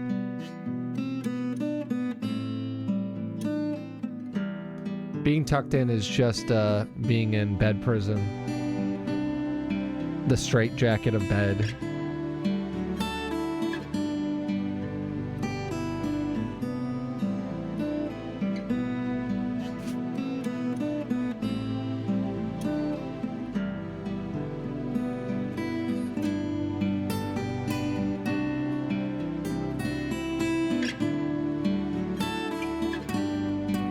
What if I do? Hear me out.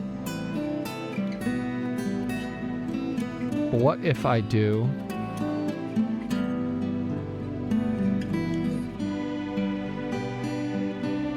a brass solo melody thing?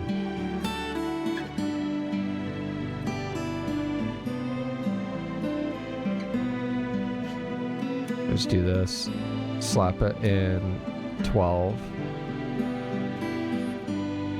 And mid, so I think that's what, French horns and those sorts of things.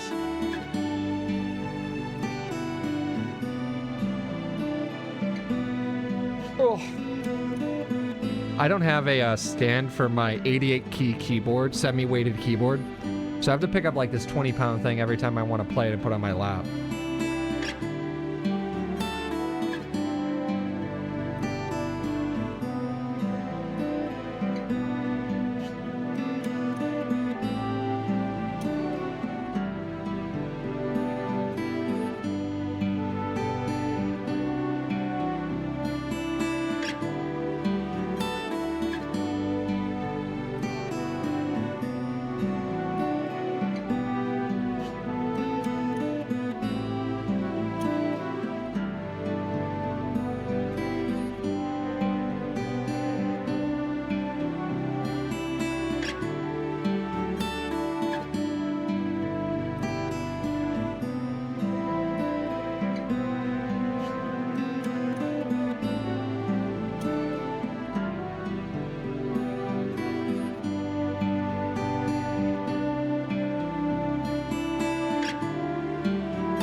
How low does it go?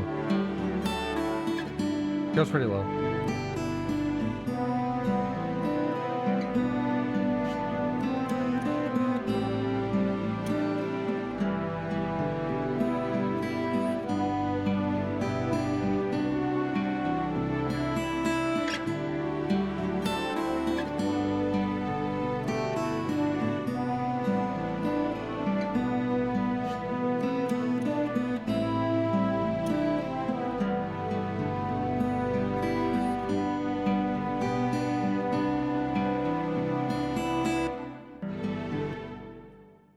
Oh, my keyboard get unplugged?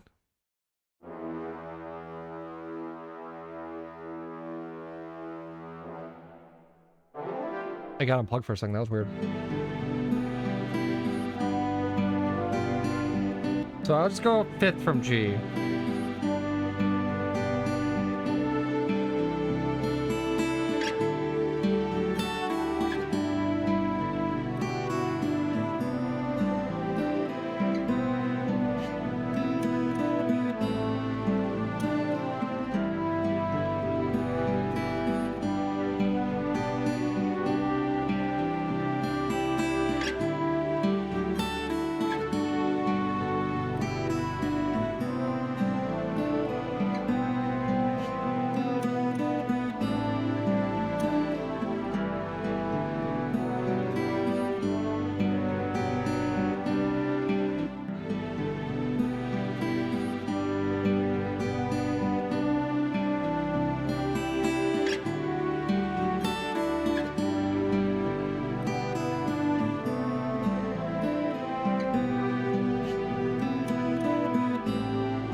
I have found the rhythm for the melody that I want.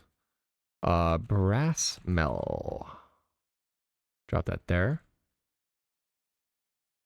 Record is like a bum bum bum bum bum, like kind of that sort of deal.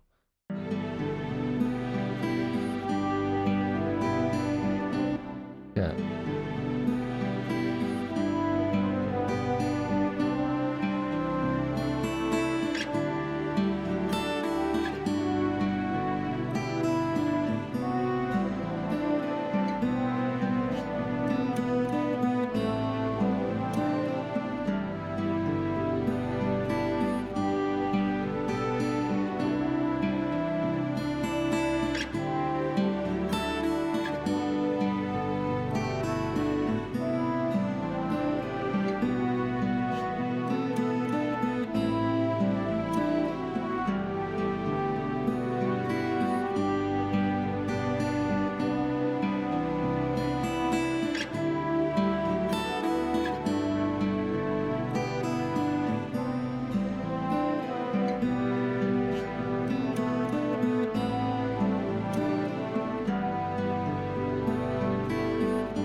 I really like that first way through. I'm not sure about a lot of the rest of that, but we'll see on subsequent listen throughs.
I hope you can get to bed at a decent time, Redbeard.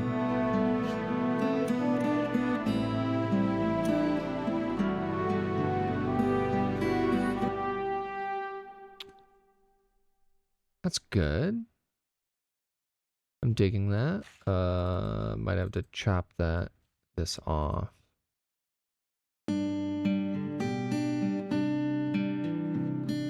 How does it go into itself is the big question. The question on everyone's minds. Oh.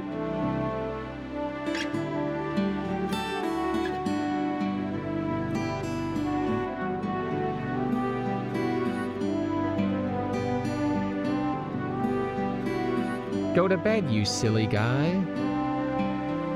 Well, hopefully this is helping.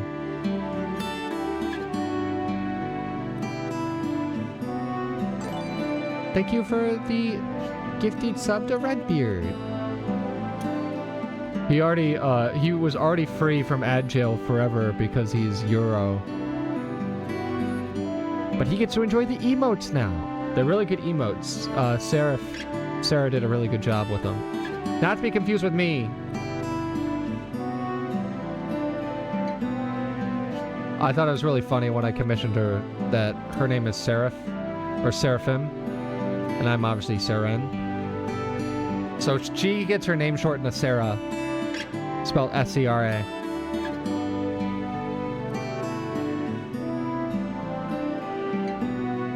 I don't know. I'm listening to this.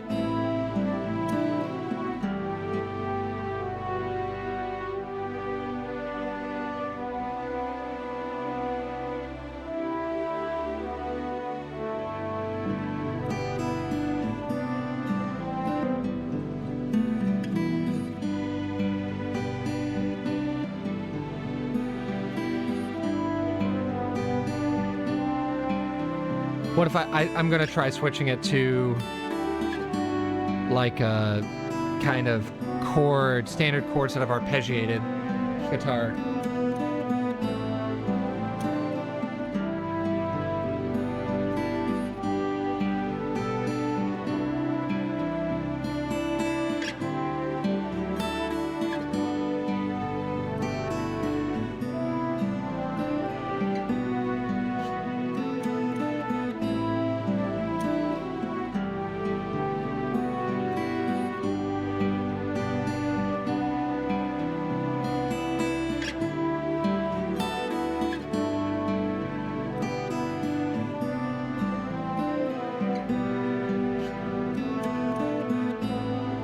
Gonna be lurking while you continue to build this desk. God bless, brother. Thank you. God bless you too. Hopefully you have no problems building the desk and you don't wind up covered in blood. Like someone who tried to fight gravity recently, apparently.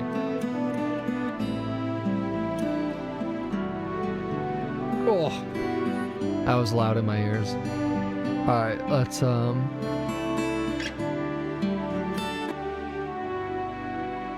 so for the brass part, and yes, I might need to look for bed.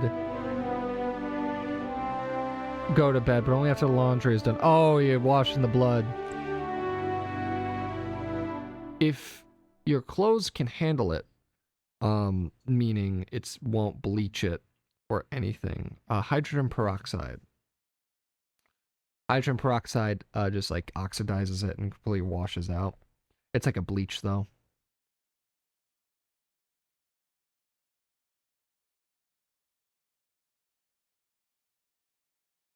So I was doing G, so let's try it.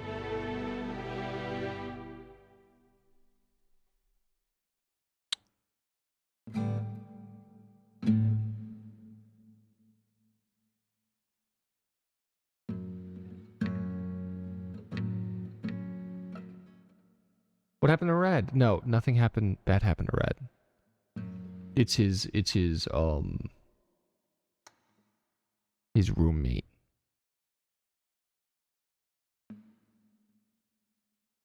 Yeah.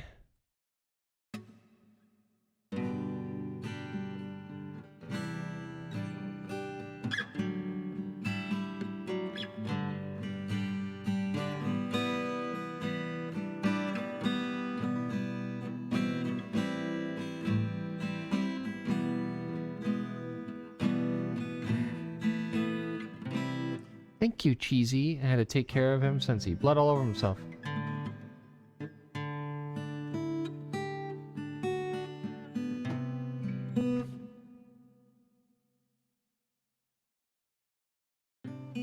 I think my cat went to sleep in my closet. I think that's what that sound was. Yeah, I'll be praying for you both. Yes. And also, good on you for taking care of him.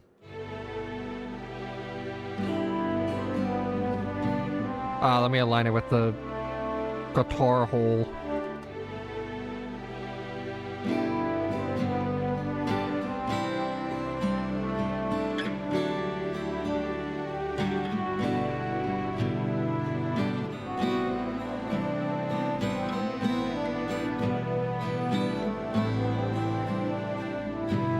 I might need to set the metronome because it's actually more flowy, but the guitar needs to be kind of tight.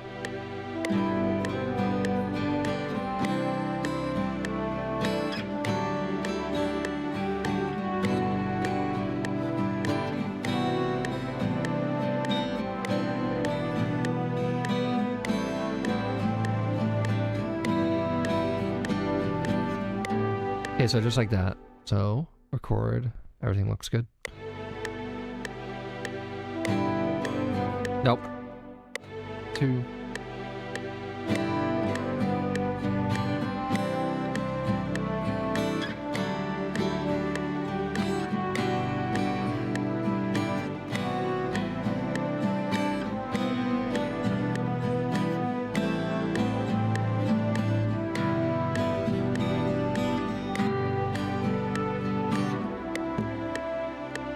Okay, there we go.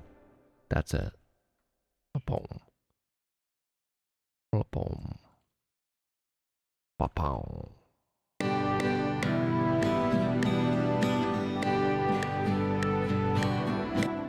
Except it's not, because I did something weird with the rhythm. So now we're going to bring this back, and I can hear my voice echoing in the distance because it's being picked up by the guitar microphone.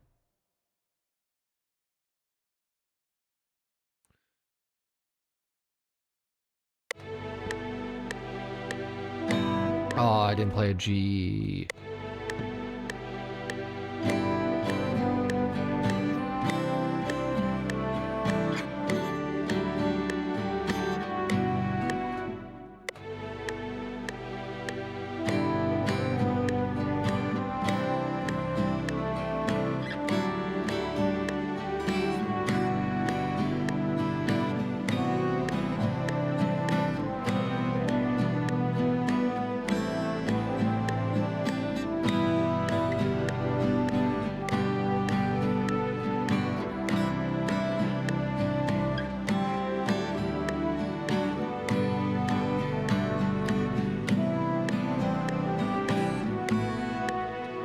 I think that first one was pretty good.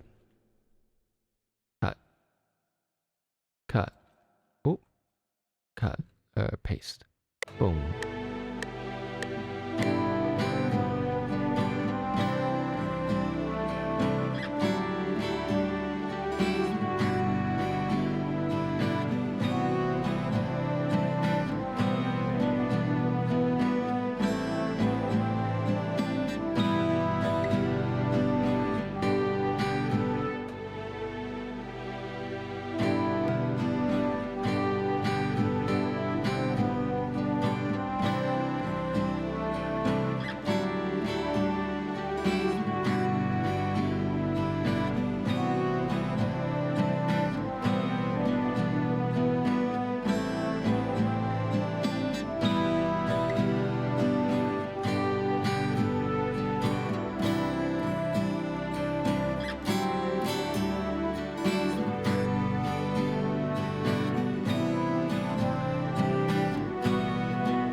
Ah, that was the one.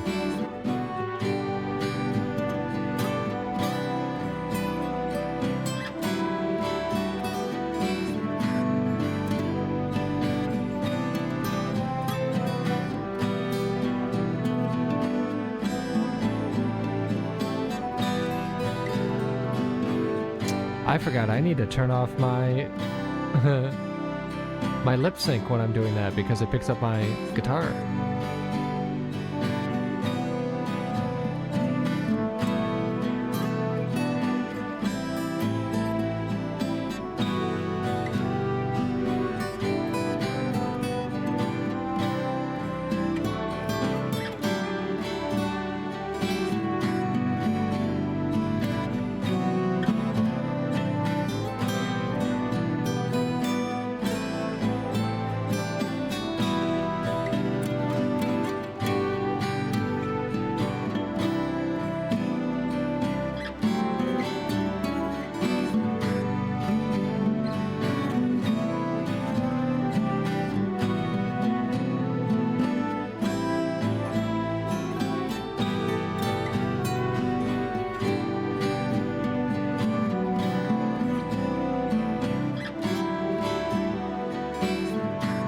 I wish I was a bit louder, so I'm probably gonna make a whole separate thing for it.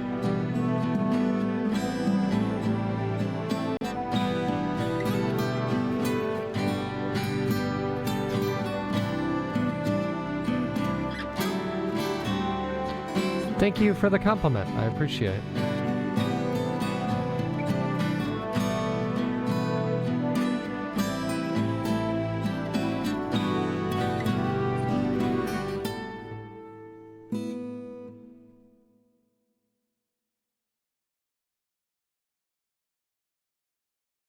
So I can use that on 13.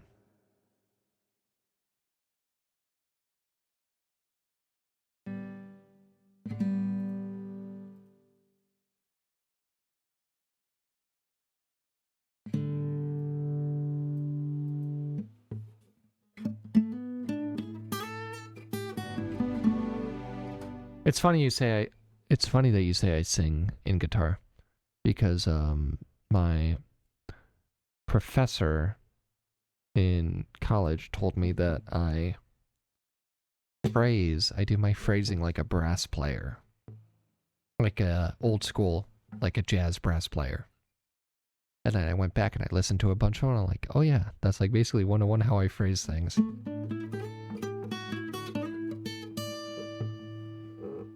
It's pretty funny.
Oh no, the hydrates!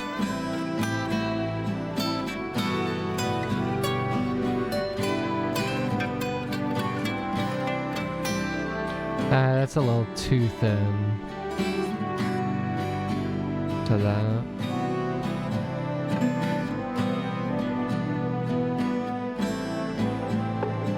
Time to hydrate.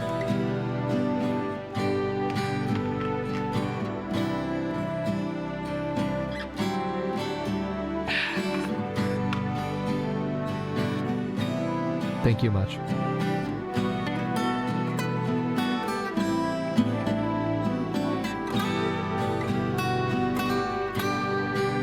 Too much reverb.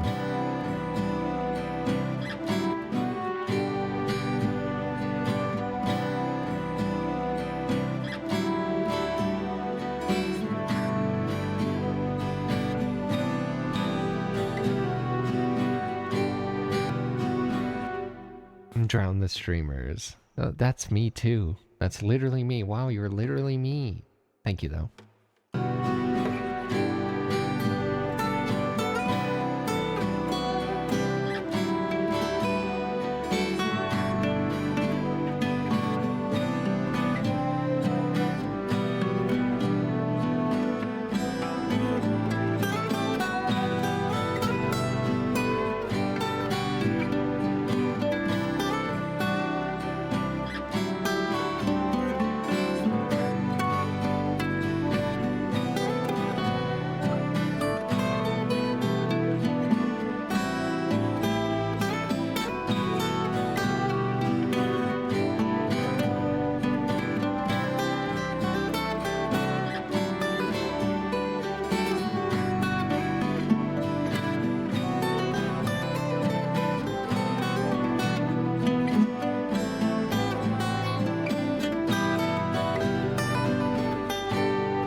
So yeah, something like that. So now I'll actually start recording.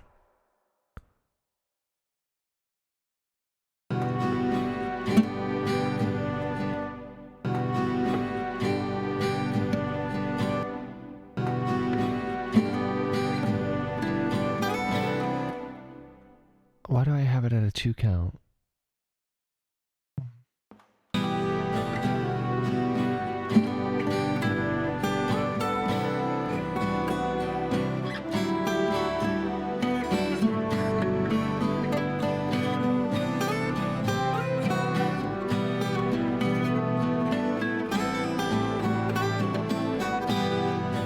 I didn't like that. Also, still feels like it's struggling to be heard.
So something like that.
My cat wants out. Give me 1 second.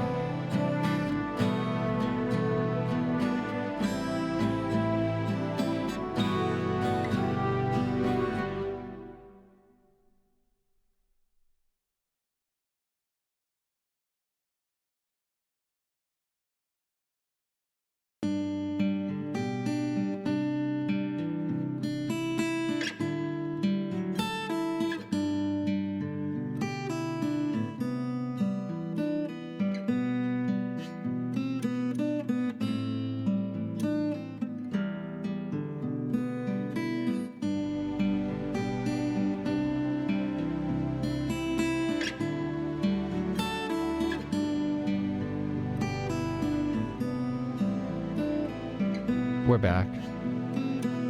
Yeah, we're so back.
By the way, where can I find some of your music? Because this sounds like good study music.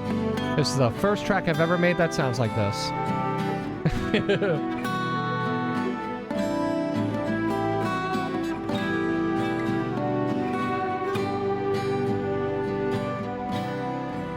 And I'm working on compiling a lot of work.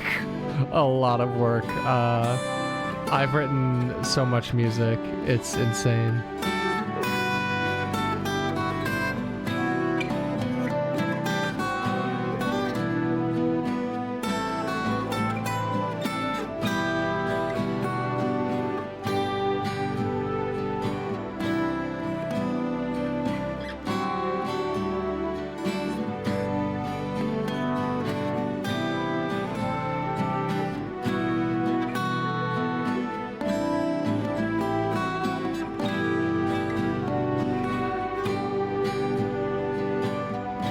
I really appreciate it, by the way.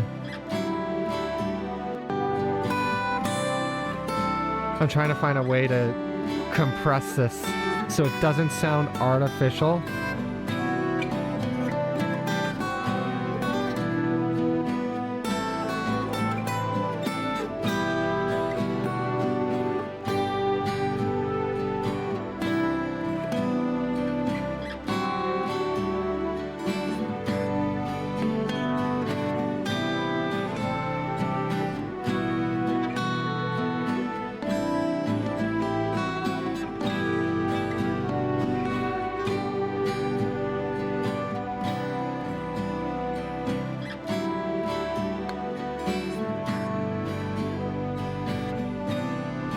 The pluckiness of the guitars may be a smidge too intense and loud compared to the rest. I'm musically not too gifted or informed. That's exactly what I'm trying to shape right now. And that's the term for that is the pluck, if you're just talking about the instrument, or if you're talking about, in this context of audio engineering, the transient. You can use that for anything, like when you hit a snare and it's got a really loud, obviously it's really loud at the start, that's the transient, is that initial hit. And I'm trying to work that through right now.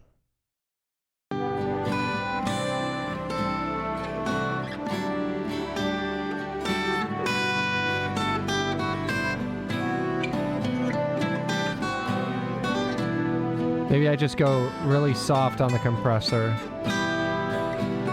And then I shape it here at the limiter.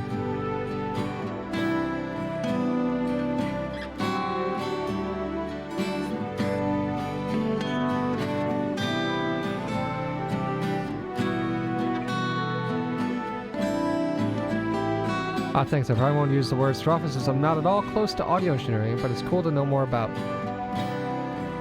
Yeah, the term transient is like for anything in sound.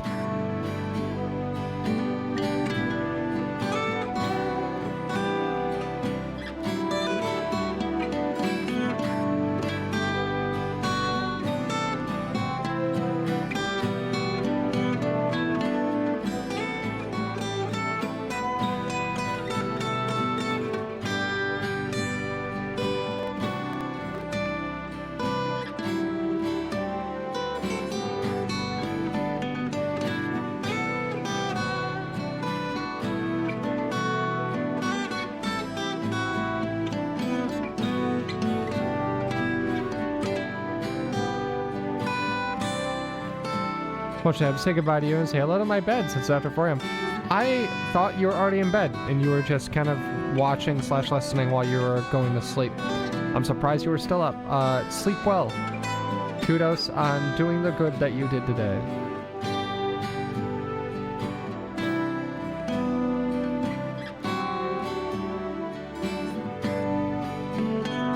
Hopefully it's not too disruptive on your day tomorrow.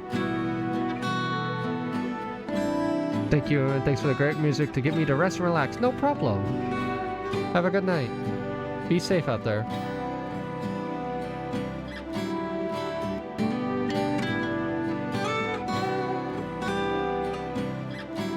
Yeah, heart. Less than 3.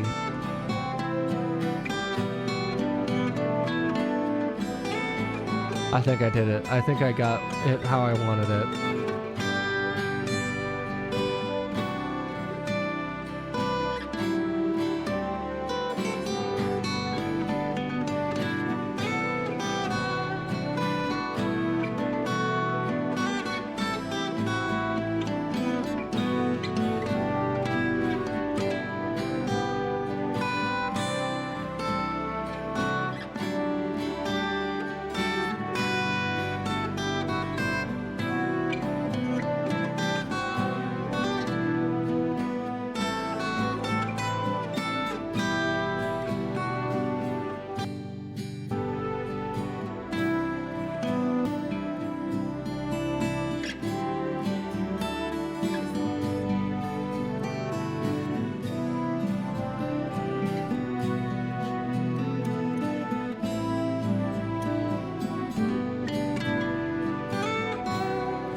Hey Max, how's it going?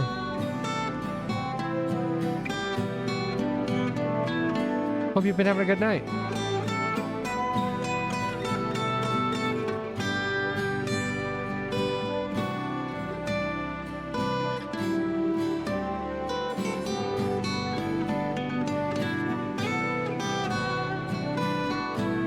Just been chill? Yeah, last night of vacation. Oh, did you go somewhere or was it a staycation?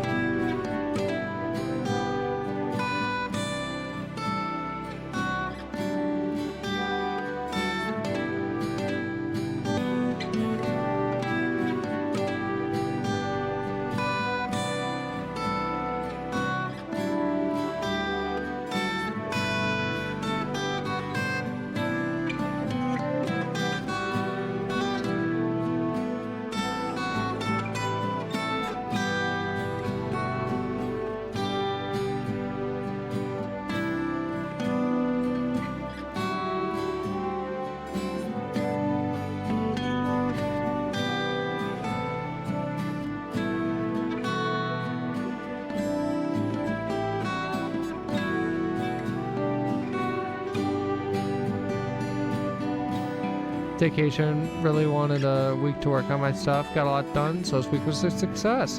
What stuff? Ooh? Hidden and secret projects?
You could say that might have an announcement at the end of the month, but it was also a lot of brand work, social assets, video editing, and other stuff. Ooh.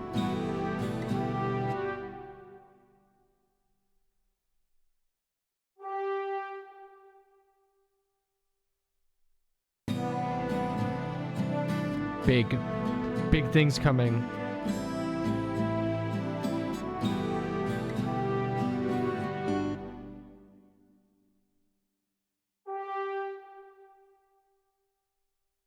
There is a video, a legendary video on Instagram, Instagram Reel. I would have to hunt it down. It's one of my, it's so funny and it killed me because I did audio engineering in bars in kind of nightclub-ish settings, not true nightclub, but I worked with DJs a lot. And there was just a post that was just, you meet your paralysis demon, but it's your local DJ talking about his plans, and it's just like a silhouette of a man, and it's just big things coming. Can't tell you about it. Big things in the works. Announcement coming soon. It's just a silhouette talking with that. I was basically on pause for over a month with heart stuff and flu, so I really wanted to catch back up. Well, I'm glad you were able to catch back up, and I hope your nice little staycation there was also a good mental reset for work. I would imagine you used, hopefully you are lucky. I won't say lucky. Oh no, lucky is not the right word for it, but fortunate. Hopefully, yeah, there we go. That's the word. Hopefully you're fortunate enough to be at a place that gives you a good amount of paid time off that you can actually use that for the staycation.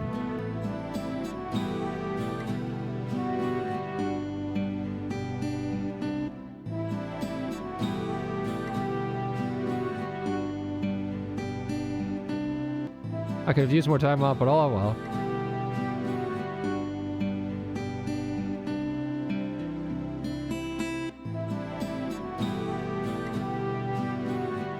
And I get like 6 weeks of paid time off.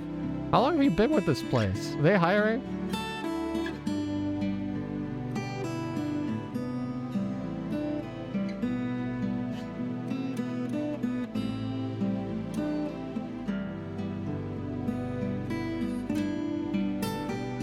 "13 years and it's retail. I don't recommend." Ah! Pay time off and retail, that's big.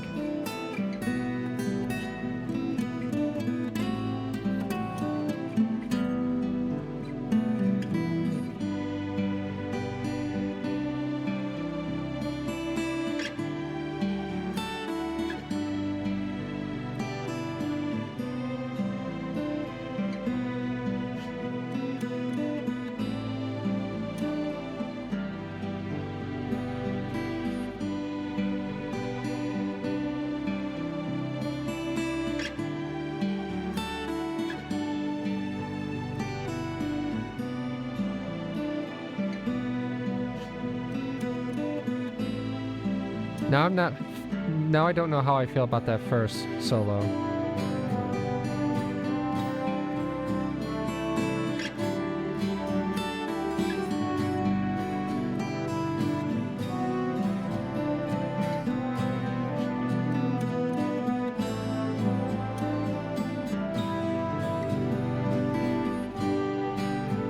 Basically been my day job since I was 17. I hate it, but weirdly enough, I make 20 an hour, so starting someone else will make me even more broke than I already am.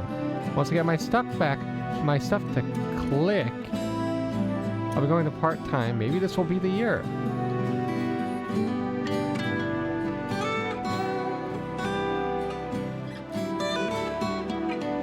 That's how they get you, dude. It's just enough money to keep you afloat. And it's just not horrible enough to... It's just not horrible enough to keep you there. Alright.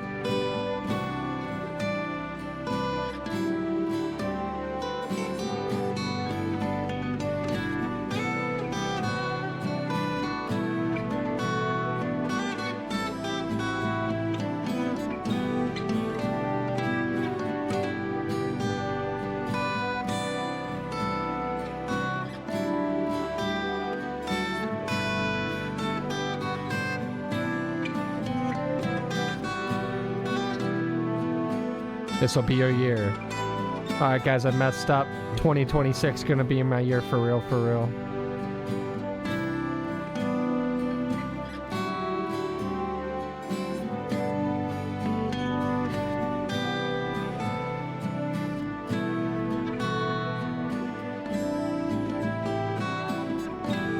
I've done that before too.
I'm thinking of moving this solo. Yeah, I'm moving it. So what if I move it there?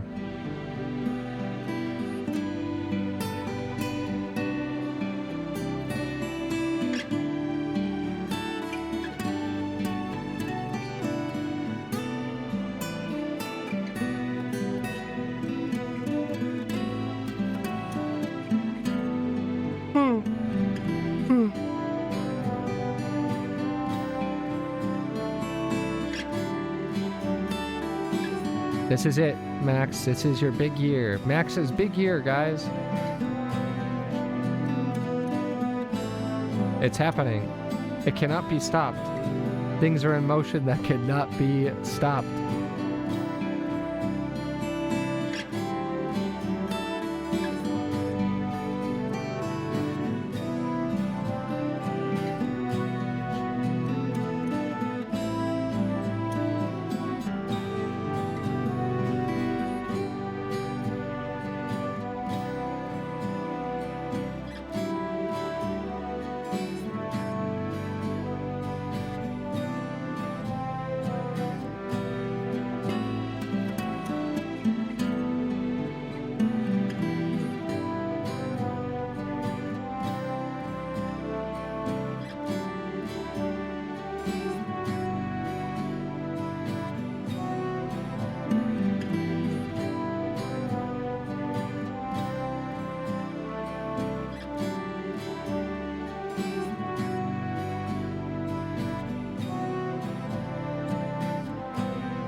Drop the album already. No.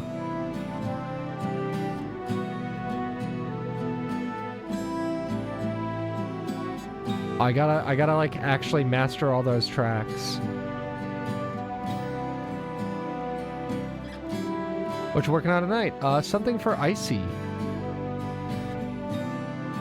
So basically, Icy is doing a lot of cool new updates to his assets. Stream Elements distracted me for a second. So he requested a track from me, and he was like, I had a little conversation with him, and it was like, I asked him, I was like, do you want it to be like kind of orchestral, or do you want it to be like kind of bardic? He's not a bard, obviously. Yeah, Icy Pants. The icy that frequents here. That's what I mean by icy. If I ever say icy, I'm probably meaning Icy Pants. Because that's what I know him as from D&D, because we're in D&D together. So yeah, we had a short conversation, and it was like, okay, something kind of bardy, and then also like orchestral, D&D-esque. Something that invokes kind of the idea of D&D. So what I kind of went with was a sort of, initially, this, oh, that's fun. Who do you play? That sounds like a fun project. I play Paladin. Crimson, who is Crimson Crusader, who is our DM, reached out to me 2 days before session 1 and was like, hey, you want to join our D&D thing? We start in 2 days. I'm like, all right, well, here's the thing. I've never hard set on doing a particular class. I have classes that I have a lot of experience in, but I'm not going to be like, I'm not playing a rogue. I'm not going to role play this or that. Break your oath. You won't. Well, I mean, it's a good thing that in 5e there's no real consequences to breaking your oath in rules. You know, I mean, if this was 3.5, you get bit by a vampire, and it's like, I can't use anything from my class anymore because getting bit by a vampire and otherwise cursed with lycanthropy or vampirism outright drops you an entire vertical alignment. And you can only use paladin levels if you have lawful good in old D&D. Oathbreakers are honestly a pretty fun subclass to explore, except Oathbreaker paladins.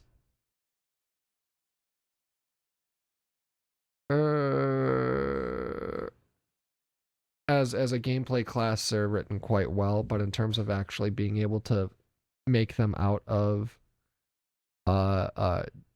work with the gameplay elements, they're pretty cool with lore, especially if you actually write them proper, because the rules behind an Oathbreaker are extremely interesting.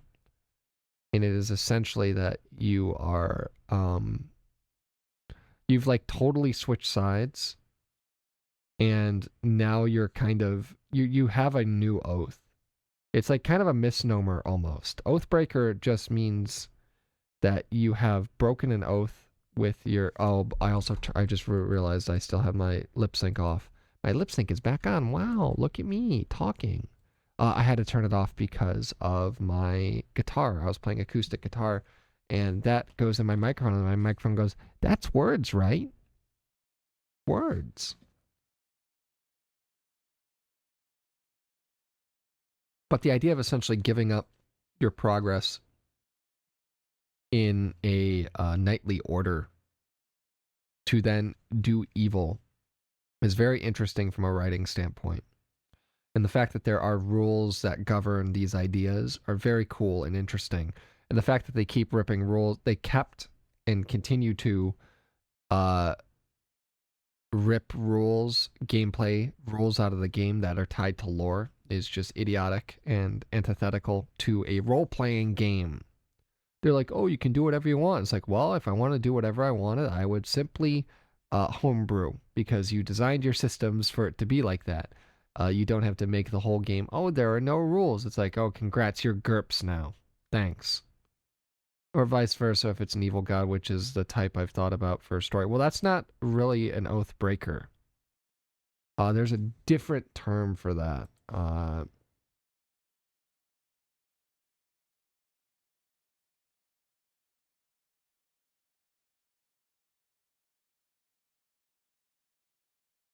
Yeah, Oathbreakers are specifically the Fallen Paladins.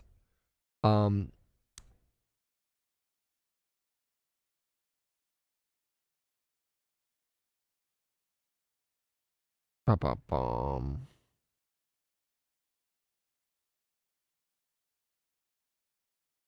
Did not know that, my bad. Well, no, it's, I'm trying to find the word for it. Technically, like,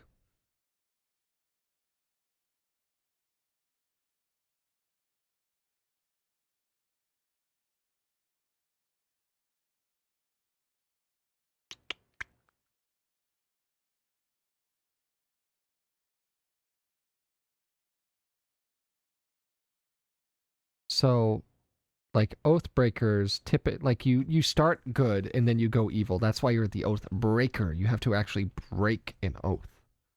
And then you serve some evil deity. I'll find it. I'm sure there's a term for someone who just starts with an evil deity. Actually, I don't know. There might not be a name for that, because, I mean, if you're just going to serve an evil deity, you're really just kind of a warlock. Or you're a cleric. You're just an evil cleric. One sec. I'm going to look it up. I'm looking it up. I think I found a way to actually look it up. D&D Evil Knightly Orders.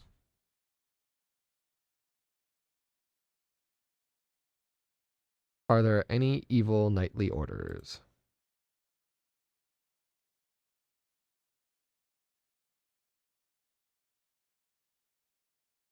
There might not.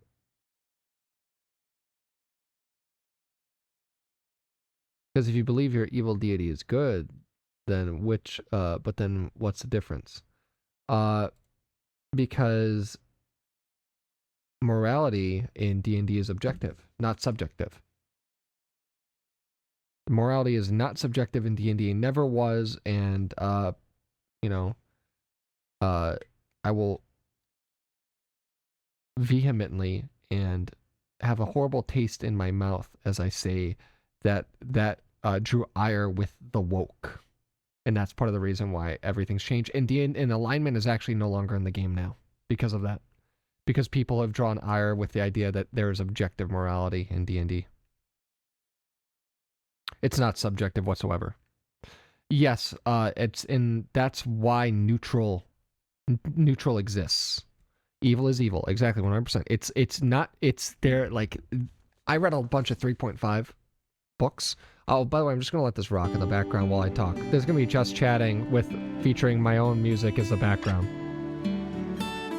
I read a bunch of stuff in 3.5, and it's like, hey, if you do anything to damage the soul of a being, you are just evil.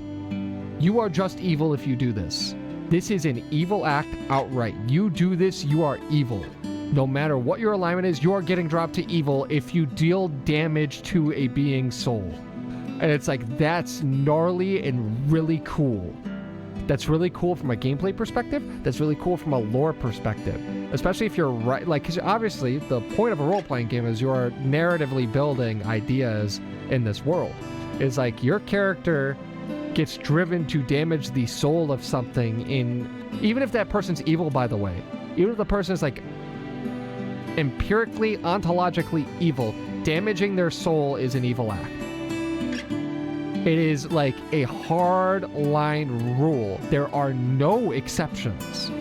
And that is so cool because it's like the idea of like a paladin being driven by anger to damage the soul of somebody who is evil and becoming a fallen paladin and having to atone for that horrible deed is so interesting that I don't care.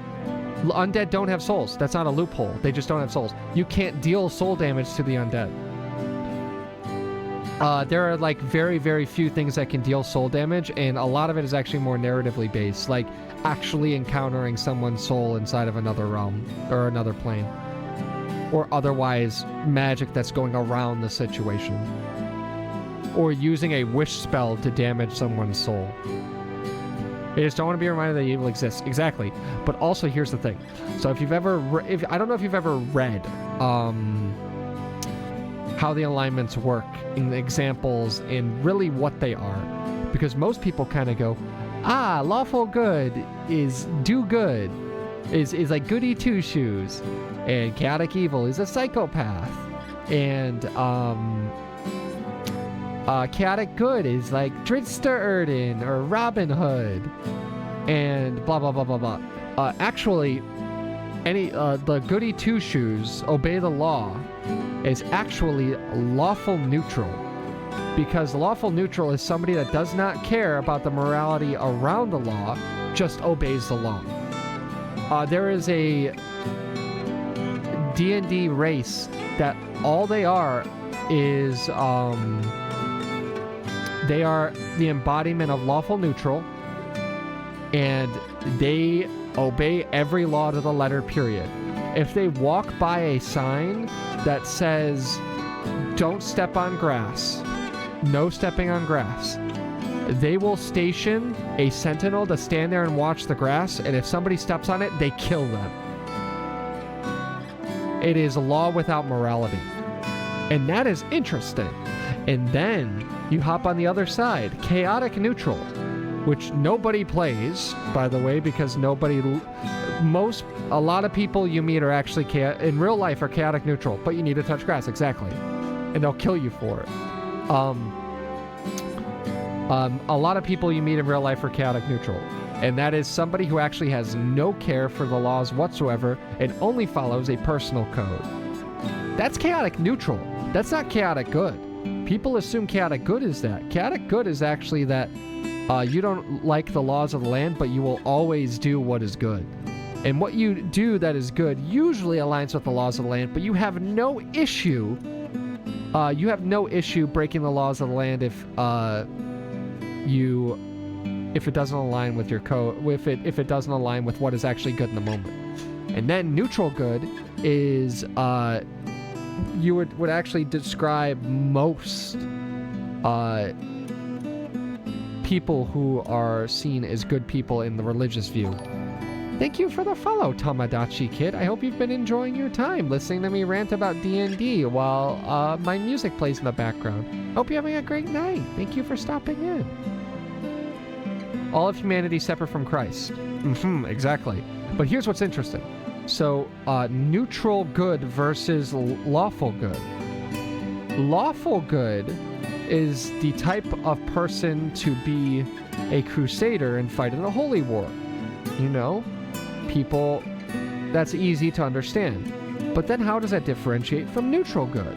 Well, neutral good is the humanitarian member of society that goes to that holy war and provides aid to both sides in a purely selfless humanitarian effort. That is what neutral good is. That is why they're neutral. They perform good no matter if it interferes with lawful or chaotic ideas.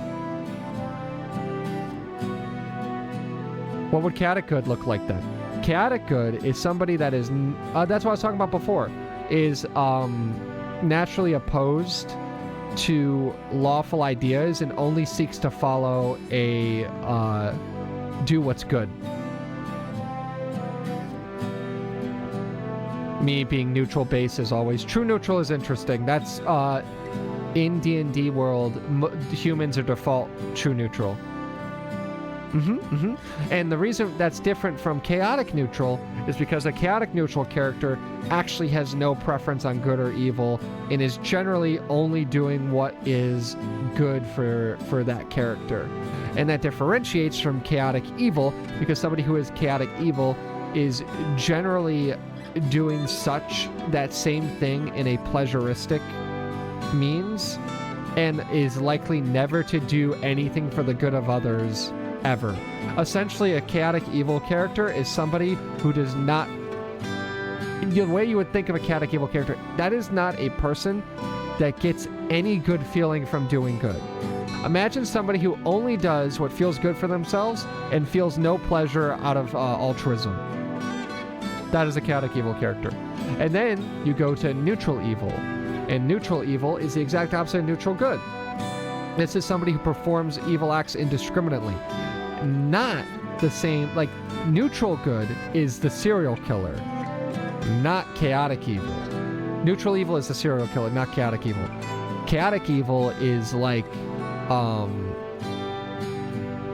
the horribly evil person who does evil for evil's sake. And neutral evil does evil because it's so good to do evil. It's so good to be bad. And lawful evil is like a member of the mob. Is somebody who is evil in terms of morality, but follows codes and laws in order to protect themselves. It's a shame they got rid of that because it gave such a simple way to roleplay characters that don't align with you. Yes, but there's also really interesting things about it, because then there was also alignment gameplay details with classes. Like I was saying, you have to be lawful good to be a paladin, period. Except for Oathbreaker, which that was always a prestige class that was always separate from everything. Actually, by the way, when I was talking about like, oh, there's no way to be an Oathbreaker outside of being a paladin, I believe in 3.5 and before, you actually had to be a paladin first, period, gameplay-wise, to become an Oathbreaker. Otherwise, you would just become an evil cleric, because I don't think there are knightly orders. Or you'd be a warlock. So these, you had to be lawful good, which meant, and I mentioned this before, if you get bit by a vampire or a werewolf or any sort of lichen, you lose the ability to act as a paladin. Because you are now cursed. And you are cursed before your god. And your god will not help you because your alignment drops when you are cursed in such a way. If you act in, this is fascinating. I may actually implement some of those restrictions in a one-shot Jedi v Sith 5e conversions. I'm planning force actions to have consequences. Yes.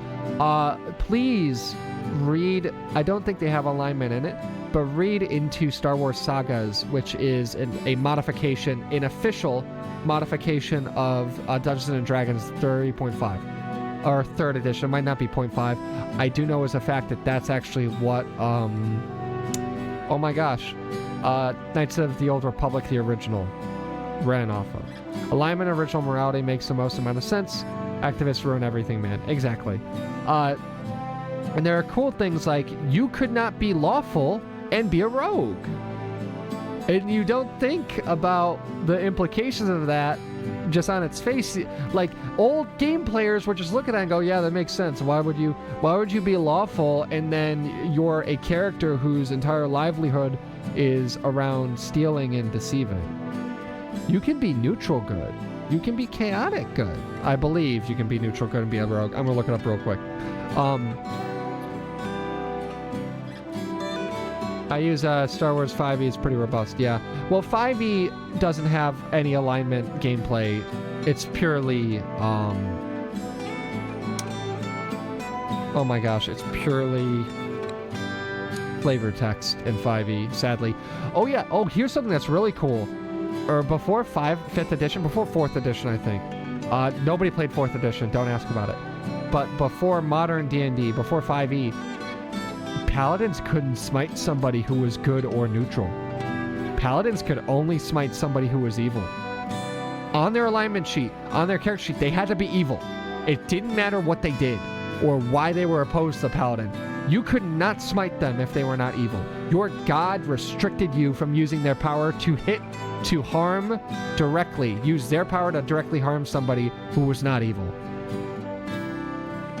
Get this though.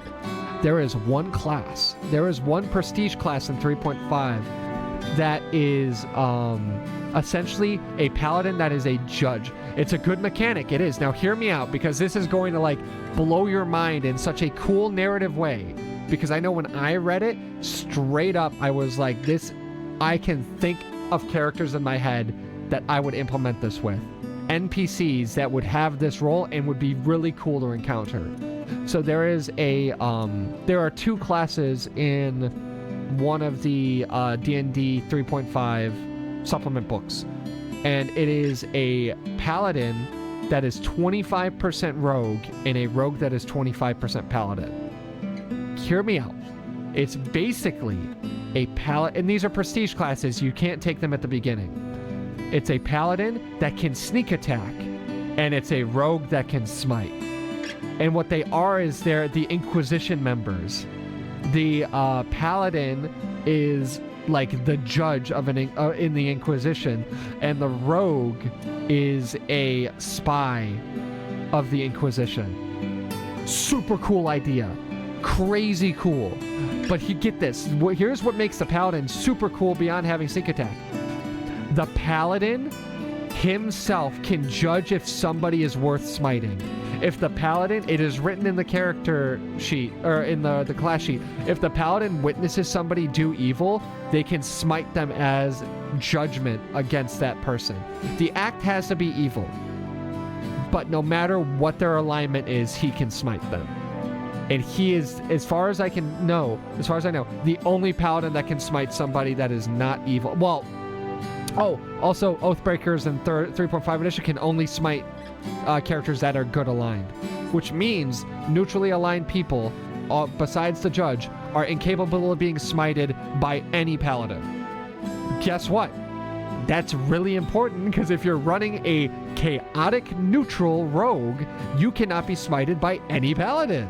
Of course it makes sense. Of course it makes sense. And then you think about it and you're like, wow, that's what I'm saying, Scruffy. There's so much you can do from that. And they just cut out that entire mechanic, alignment mechanics, out of 5th edition because people didn't like there being real world arbitration of morality. Also, by the way, let me look. It looks like ads are going to start in 3 minutes. I snoozed them because I was in the middle of my rant. That's an issue with lack of limitation. An issue with lack of limitation that creativity dies. Exactly. And now we have no rules at all. You can make a 6-foot tall halfling that has drow magic. Yay! D&D 2024. Also, they nerfed Paladin Smite in D&D 2024. I'm literally never going to sit at a table. I'm never going to play D&D 2024. Nobody ask me. Nobody ask me about it. I'm never sitting at a table that runs it. They nerfed Paladin Smite. Now you have to declare that you're smiting before your attack hits. The dumbest thing. That is what made Paladin actually stand up against the other martial classes, is you could hold off your smite until you crit. You could fish for crits and then you smite, and you dealt critical smite damage. You could confirm it. Yeah. I'm all worked up about it. Gaming. Dude, I love D&D and I love writing. Yeah, Scruffy, there's just so much you could do with it. There really is. Look at what they've taken from us. Well, what's nice is now all of the 3.5 books are available online in PDFs. They've been archived. So if you want to go back, it's never been easier. And people had an issue. So the reason 4th edition was really bad because they literally oversimplified it to an absolute travesty of a game. You could create whole storylines around alignment conflicts that arise, explore totally unique. Exactly. And you know what's amazing? There are, oh my gosh, there's so many. There's like 200 classes in 3.5. And the majority of those are called prestige classes. They are classes you cannot take at level 1. You have to achieve certain requirements and reach certain, like you have to get certain core requirements, and then you can take levels in that class that are separate from your normal class. Unless stated otherwise. Some of them kind of mesh with it. But, like, there's a class that's like, I can't remember, it's not Agent of, it's like Knight of Bahamut? And if I remember correctly, it's Bahamut. And one of the requirements of it is that you have to have killed an adult red dragon. You need to have participated in the killing of an adult red dragon, which is obviously crazy. But like if you take, I think it's, I'll pull it up.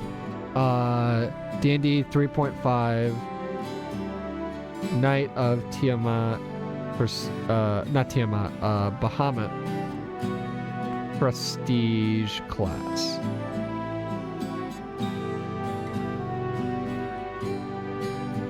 Platinum Knight. This is a general prestige class and may be applicable to any Forgotten Realms campaign.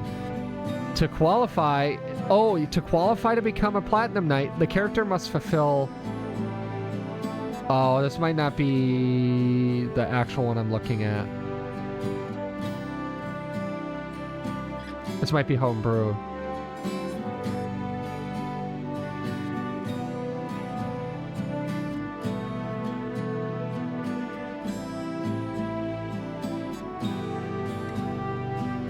Oh, no deal. You have to have killed Tiamat. No big deal. Ah, it's just a red dragon. Or is it chosen of Bahamut?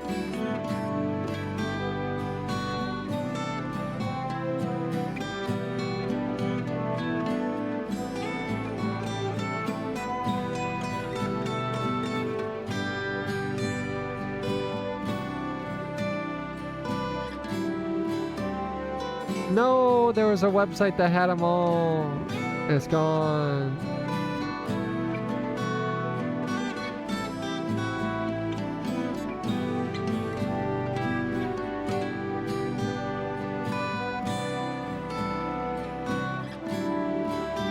Yeah, the Platinum Knight is draconic.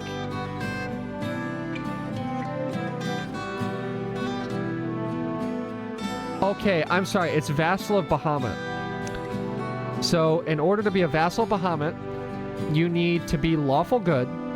By the way, this track is awesome. The picking sounds great. Thank you very much. It was all finger picking because D&D inspired, and I was like, oh, Bardic. Bards wouldn't carry around picks. They don't really use plectrums. They use their fingers. So all of the picking, ouch, add jail. Do the trick. Do the pop-out trick, Scruffy.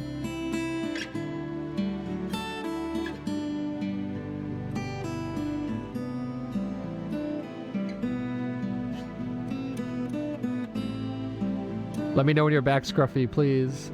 I want to finish talking about this. I'm pulling up all the stuff.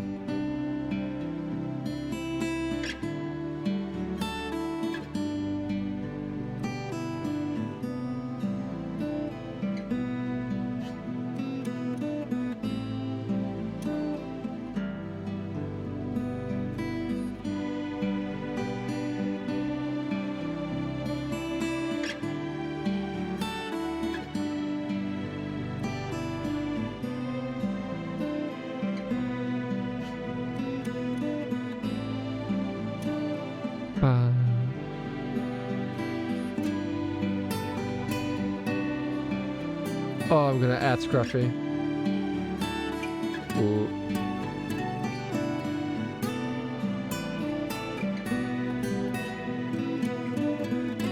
Ah.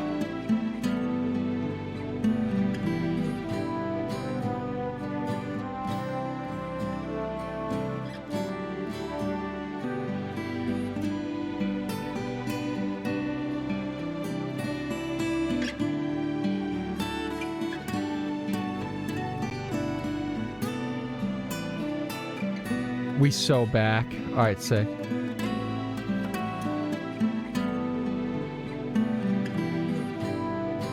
All right, so let me read to you the requirements because 3.5, I also forgot to talk about feats in that game were like lore related. Your character could like get these feats. It wasn't like, oh, you get +2 this, that's your feat.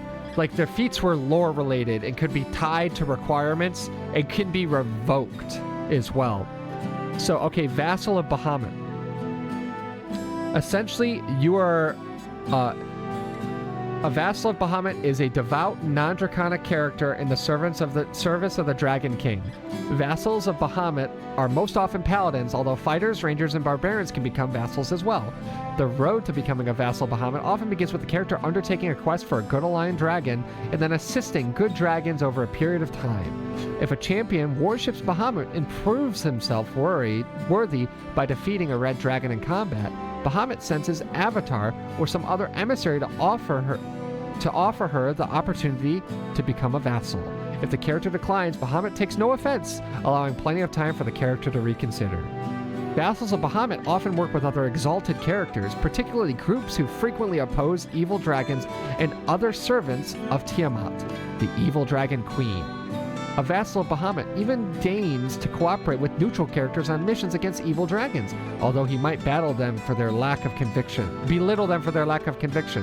The only time a vassal of Bahamut works with evil characters is if he is infiltrating their group and trying to bring down an evil dragon or one of Tiamat's agents.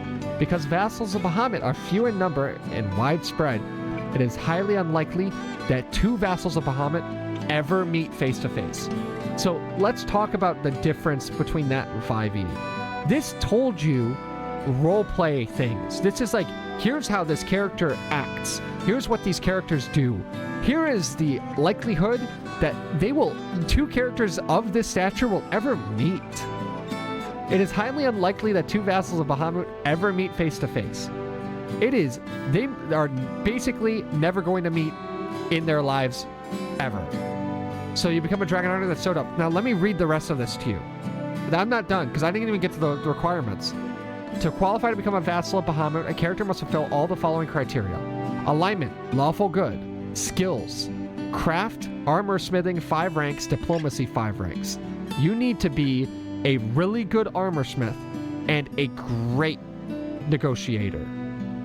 Feats, you need to have taken a sacred vow and a vow of obedience. Your sacred vow is kind of your generic vow to a deity generally. And your vow of obedience is a vow to your an organization. Let me read the description to you. So, you have taken a sacred vow to live according to the dictates of another, generally your superior in a religious order or similar organization. Benefit, you gave 4+4 perfection bonus on will saving throws against compulsion spells and effects. So it's harder for you to be mind controlled. And then here's the special text on it. To fulfill your vow, you must unquestionably obey your superior and live according to the rules of your organization. If you intentionally break your vow, you immediately and irrevocably lose the benefit of this feat. You may not take another feat to replace it. If you break your vow as a result of magical compulsion, you lose the benefit of this feat until you perform a suitable penance and receive an atonement spell. Because there's a spell in D&D called Atonement that used to have tons of like real lore mechanical intertwined effects. Yeah. So you become a dragon slayer who essentially is able... It's not really said that you commune directly all the time, but Bahamut has deemed you... It is from the Book of Exalted Deeds. And the Book of Exalted Deeds is effectively the D&D book of, like, here's what people who are exceptionally good accomplish in this world. Yeah, it's super cool. There's also the opposite of that, which is the Book of Vile Things.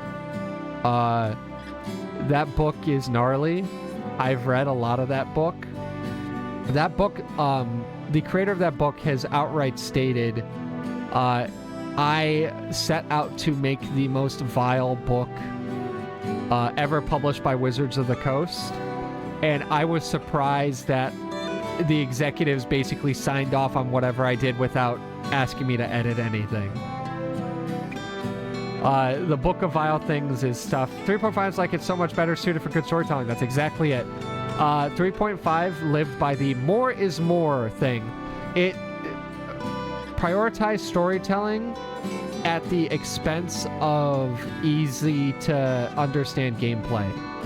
There was so much stuff going around. While 5e is more about screwing around friends, that's exactly it. 5e is like, I want to play a game, and 3.5 is, I want to learn a book. I want my story to be so internally consistent that you can write a book and nobody bats an eye about it. There's no inconsistencies. Everything is accounted for. So yeah, there's like the Book of Vile... I think it's Vile Deeds. Legitimately, it... Oh, I just realized something. I forgot to load up stream labels, so my stream labels never got updated. Whatever, Matt Icy's big old donation yesterday was staying there. So what was I gonna say? Yeah, so in the Book of Vile Deeds, it's like, hey, here's how many bad boy points you get with evil deities if you perform human sacrifices, and here's how all of these deities like having their sacrifices performed, and here's like your bad points for like if you sacrifice somebody this way, if you do this or that or that. It's gnarly. The book is really gnarly, and it was obviously set out to do that, and it's like, this is a book that's it would actually be very, very cool to use as supplemental knowledge for writing evil characters as a DM. If you're like, okay, I want my crew... okay, so here's immediately how you can use that supplementary book to give lots of cool flavor to a D&D campaign. Your characters encounter are basically tasks. Yikes indeed. However, hear me out. Here's how you can use this in a good way that actually makes sense. So you go, okay, that's a little much for me. Wait, listen to me. Hear me out. So if you're a DM, right, you go, okay, my party has been tasked with tracking down a cult. Okay, so you can use the information in that to lay out clues for how how your party how the party that you're DMing is supposed to find out info about this cult. Oh, they're a cult to this deity. What's the deity's MO? How do those people get bad boy points with that deity? They have to do these things.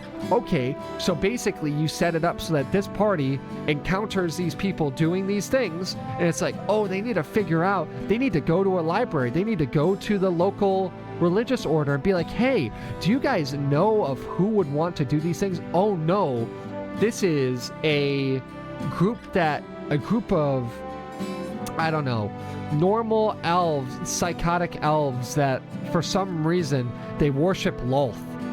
Right, and they perform these horrible sacrifices to Lolth to make her happy for whatever reason. Maybe one of them is like a paladin of Lolth, has for some reason been gifted powers by her, and he gets more powerful the more bad boy points he gets. So you need to stop this bad boy paladin from performing these horrible things that get them these points, and like you can use that book to set a timer. Like you put the crunch on your characters to figure out as much as you can as fast as possible so that this character doesn't level up. Like, that's what I mean. You can use like that horrible information to write good stuff for your good characters to get involved with in a way that is extremely involved in the world. Oh, you find, okay, like you find out, okay, it's this group that does this thing. Oh, they use these materials inside of their sacrifices. They use a particular material. They use a certain type of incense to worship their deity.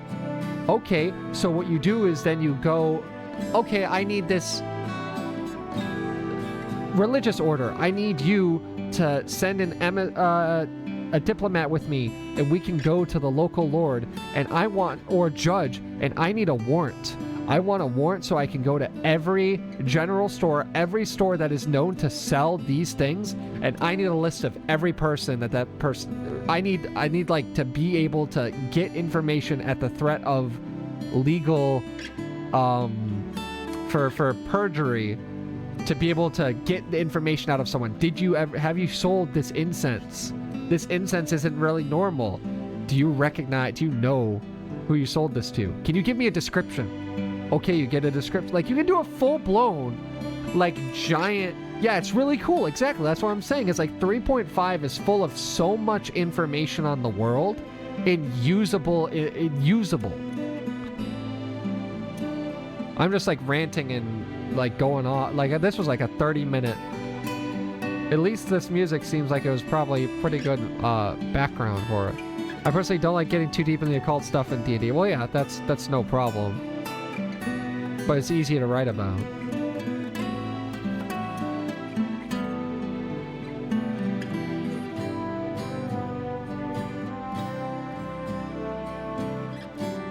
A little too close to reality for me. Yep.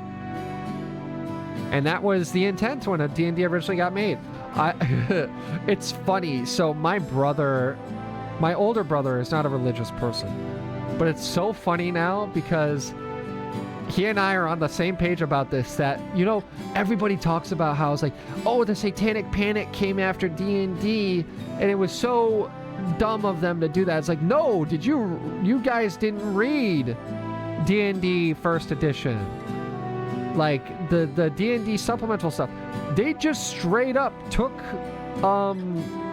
most of the names and a lot of the ideas from, like, Christian and Jewish occultism and mysticism. They just outright, like, the demons of hell, the 9 hells in D&D are just outright basically taken right out of biblical stuff. It's like, oh yeah, Baal's over there. There's Moloch, right? Like, here are these bad dudes that are, like, outright named as some of, like, the princes of hell in the Bible. They're just there. You can go meet them. And it's like, that's why people had an issue with D&D. It wasn't just like they play as a wizard that casts spells. Do you think people really cared that much about that part? Lord of the Rings had been a bestseller for 40 years. It got printed in the 40s.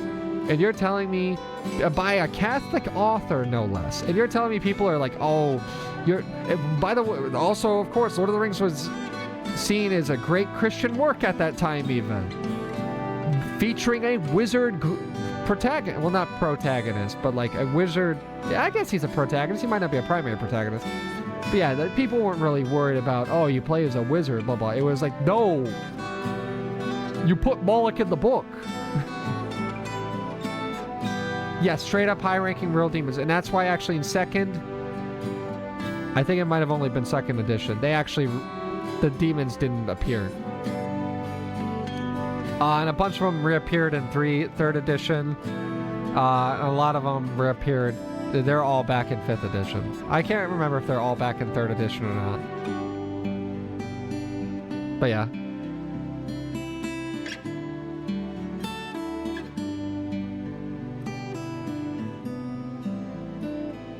I'm really happy with this chord progression. Yeah, just straight up high-ranking real demons. Yep.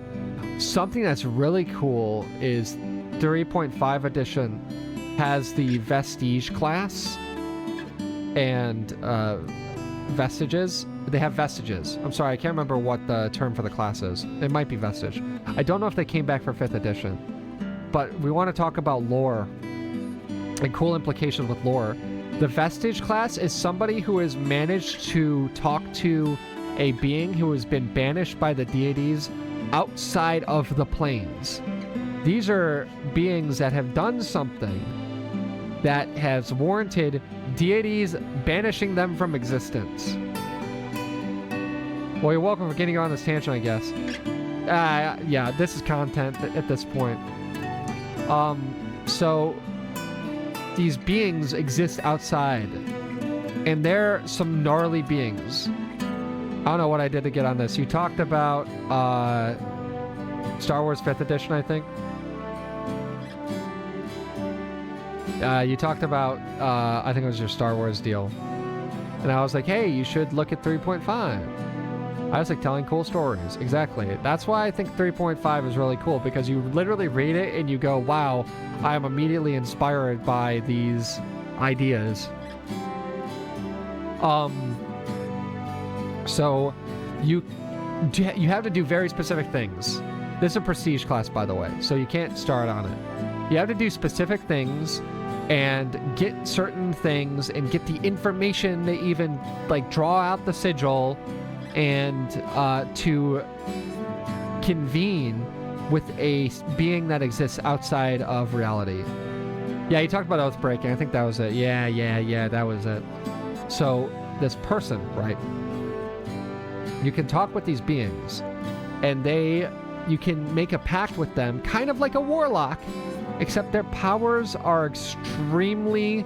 They are like late JoJo stand user abilities. 3.5 Vestiges.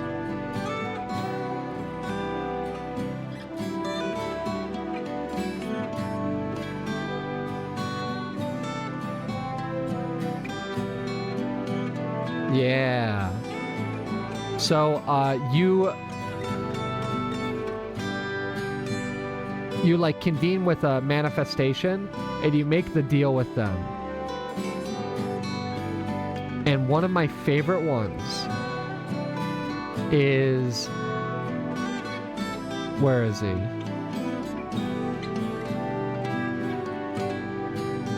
Is Dalvarnar, the Tortured One. You need to be a 2nd level Vestige class. And the binding DC, you make a check, by the way, to bind this, to do the binding. And the DC is 17. You need to make a 17 or up. Obviously, in 3.5, there are 1.5 billion ways that you can boost or have your, get boosts to your rolls. Special requirements, yes. Once a human binder himself, Dalvarnar now grants powers just as all other Vestiges do. He gives his summoners tough skin, a frightening moan, protections against madness, and the ability to share injuries with allies. The legend, because by the way, like there's the legend. You give him the in-universe lore. This is not objective lore. This is subjective lore, meaning that technically it could be wrong, but it might as well be considered objective. Bards tell two stories of Dalvarnar, both linked to the magic items that carry his name. The teeth of Dalvarnar. Some say that because Dalvarnar was Antiquity's most powerful cleric, his followers treated his teeth as holy relics after his death, and they somehow gained magical powers through this veneration. Others insist that Dalvarnar was a cleric of little consequence who discovered some magic dragon teeth in the ruins of a red dragon's lair. In this version of the story, the teeth were named after Dalvarnar because he became a terror in the region where he acquired them. Binder scholars know a different story, that Dalvarnar was a powerful cleric who forsook his deity to pursue the power of pact magic. The fabled teeth of Dol-Vur-Nar, to which all the legends attribute miraculous powers, were neither his own nor those of a dragon he battled. They were the teeth of beings that became vestiges after death, as they could grant abilities similar to those that the vestiges themselves imparted. Pact magic treatises relate that Dol-Vur-Nar pulled out his own teeth and replaced them with those of the vestiges, but that using them all drove him mad. What happened after is a matter of debate, but the texts maintain that Dol-Vur-Nar eventually died and the teeth were lost, divided up among the squabbling followers he had managed to gain and then spread across the world. Today, Dol-Vur-Nar exists as a vestige in his own right, perhaps brought to that state through his close association with so many others. Manifestation. Dol-Vur-Nar's frightening apparition floats in the air above his seal, with arms and legs hanging limply. Teeth and fangs of all kinds stud his entire body, replacing even his eyes. What skin is visible beneath the teeth appears to be moist, pink flesh of gums. Dol-Vur-Nar's mouth is a bloody ruin that clearly lacks teeth. When he opens it to speak, only a moan issues forth. Some binders believe that his vestige is a form of punishment inflicted by the other vestiges, but others insist that he appears as he does because of his everlasting obsession with the teeth that bear his name.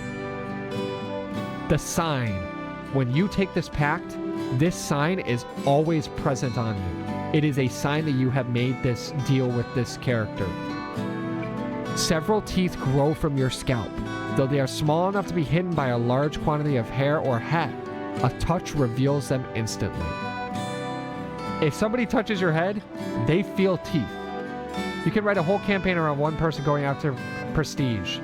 This is a vestige with a V. Prestige is like the class is a prestige class, meaning that it can't be taken at level 1. Oh, you mean going after one type of class? Yes, exactly. That's exactly it. And then not only that, prestige classes become a natural progression for certain types of characters. Like the Bahamut one. A paladin who hates dragons might naturally just gain the ability to become a vassal of Bahamut. Or a vassal. No, it was vassal. Influence. You shift quickly from... Oh, by the way, the vestiges live in your body. When you make this deal, they begin to inhabit you. When you make the deals with them. It is different from like a warlock, because a warlock, like your pact person, the being you make a pact with, observes you. The vestiges inhabit you. Influence. You shift quickly from distraction to extreme focus and back again. Sometimes you stare blankly off into space, and other times you gaze intently at the person or task at hand. Since Dol-Vur-Nar dislikes any task that requires more than one round of concentration, such as some spellcasting concentration on an effect, or any reaction that requires a concentration check, he requires that you undertake no such activities while under his influence. You are restricted forever while he is inhabiting your body from doing an action that takes more than one round. Crazy. That is a crazy restriction. That's crazy. You can't use any concentration spell anymore, and there's a lot of them. And there's a lot that are really useful. Really useful. If you're a paladin, if like you have a paladin character, you would never take this. Ever. If you, like, you have to be like a wizard or a warlock that's like neutral or evil to take this. Because so much of like the useful support spells take concentration. And then even a lot of wizard spells, anything that takes more than one round, you can't cast anymore. Crazy. Well, what do you get out of that? What do you get out of not being able to do anything for more than one round anymore? What do you get out of having the worst ADHD known to man? Granted abilities. Dol-Vur-Nar armors you and blends his madness with your sanity, lending you some of his selfish powers. Mad Soul. Binding to Dol-Vur-Nar grants you immunity to wisdom damage, wisdom drain, Madness, insanity, and confusion effects. You are immune to all of those. You do not even roll for them anymore. You just cannot be affected by confusion, insanity, wisdom drain, or wisdom damage, or madness. Like never being able to use haste or any true buff spells. Exactly. This is big. This is a big decision, but the Mad Soul, that's massive on its own. That's only one of 4 things. Maddening Moan. You can emit a frightful moan as a standard action. Each creature within a 30-foot spread must succeed on a will save or be dazed for 1 round. Once you have used this ability, you cannot do so again for 5 rounds, so you can do it once a minute. Maddening Moan is a mind-affecting sonic ability. So, every creature, this includes friendlies, they get dazed if they fail that will save. Meaning, I believe dazed in 3.5 is they stand still and do nothing. Big. Massive. And then Maddening Moan is a mind-affecting sonic ability. It states this because that means it cannot penetrate the silence spell. And anybody that is immune to mind-affecting things can't be affected by it. Anybody who can't hear is not affected by it. If your character is deaf, or if they're playing if you're playing a race that cannot hear, you cannot be affected by this because it's a sonic ability. Natural Armor. You gain an enhancement bonus to your natural armor equal to 1/2 your constitution bonus, if any. That's kind of big. That's cool. That's a bonus for sure. That's a boon. Especially if you're already stacking with other things, or if you're a race that naturally has high constitution, already has natural armor. And then Shield Self. This, I think, is the most interesting part of it. Well, the most interesting to use. Shield Self. At will is a standard action. You can designate 1 creature within 10 feet per effective binder level to share the damage you take. As long as the subject creature remains within your range, you can only take only half damage from all effects that deal hit point damage, and it takes the rest. The effect ends immediately if you designate another creature, or if either you or the subject dies. Any damage dealt to you after the effect ends is no longer split between you and the subject, but damage already split is not reassigned to you. You can affect 1 creature at a time with this ability. An unwilling target of this ability can attempt a will save to negate the effect.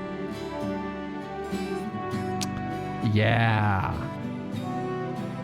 What's interesting about the wording. An unwilling target of this ability can attempt a will save to negate this effect. I might be wrong. That reads to me, it does not make a check, a will save when you cast this.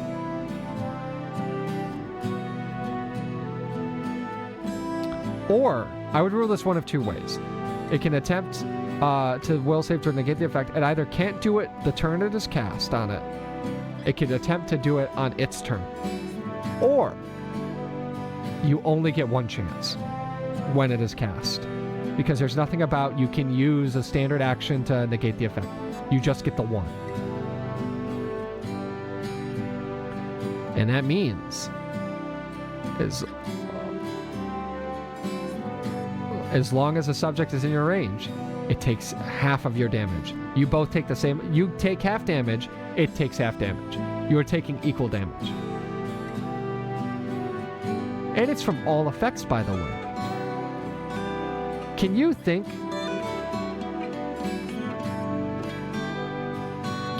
of anything that might damage you in such a way?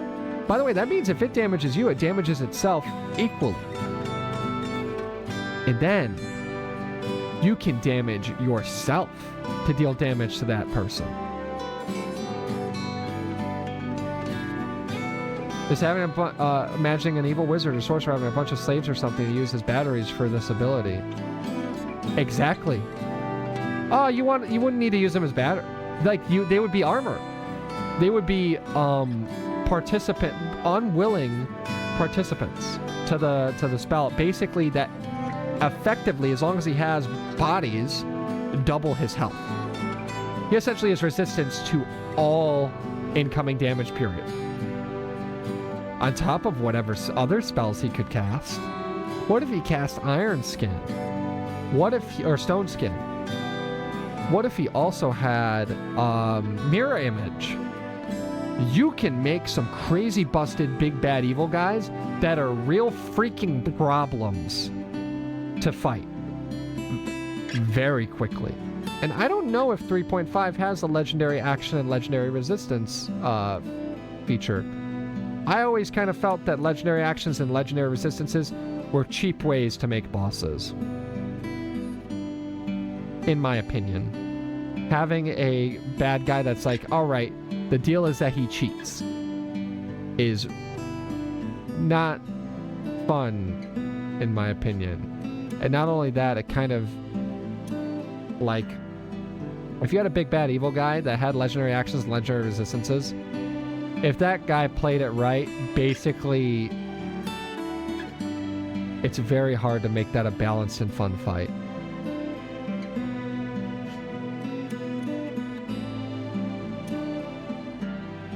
Yeah.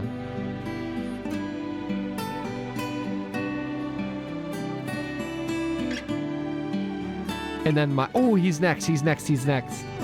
So I like that guy. The next guy in this list, I think his influence is super cool, lore-wise. Give me just a second. Boop. I was just adjusting my gate for my lip sync. Dantalion, or Dantalion, the Star Emperor. Vestige level 5th, which means you can only take 5 levels in this class. You have to be basically a world class Vestige. Binding DC 25. No special requirement. Dantalion, they called the Star Emperor for his legend and appearance, is a composite of many souls. He grants binders the ability to teleport short distances, read thoughts, and stop foes. I agree. I feel like a better way would be have a boss with a time ability or supernatural speed, so they have a lore reason to be able to take 2 turns around. 2, I thought it was 3.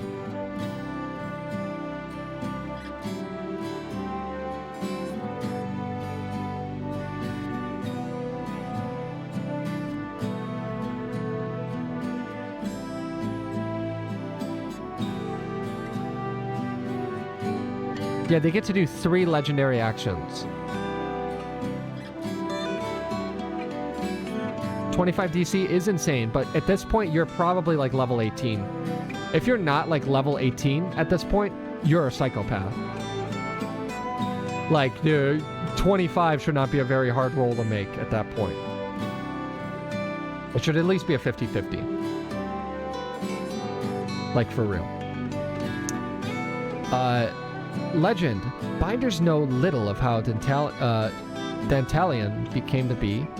The most common legend of his origin presents him as not one spirit, but as a conglomeration of the souls of a royal line whose members were cursed not to join their deities in the afterlife.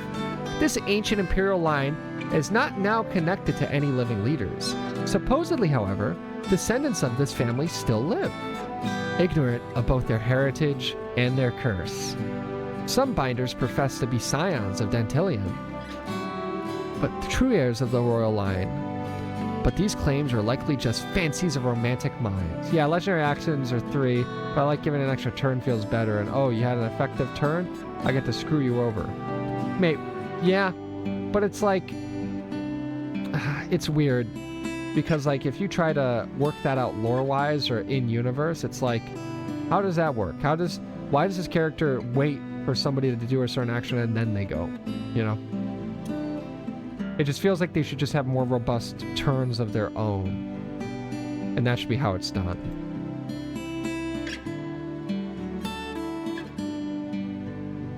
Like they should just be more formidable on their own turns.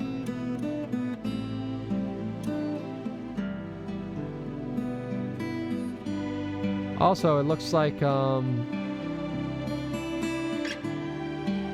there are about to be more ads in a second.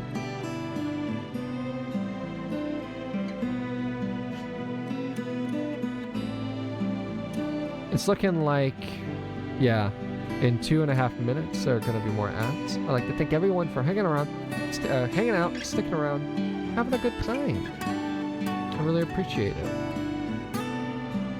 Yes, I know ads are... It just gave me the warning, like, hey, ads are about to start.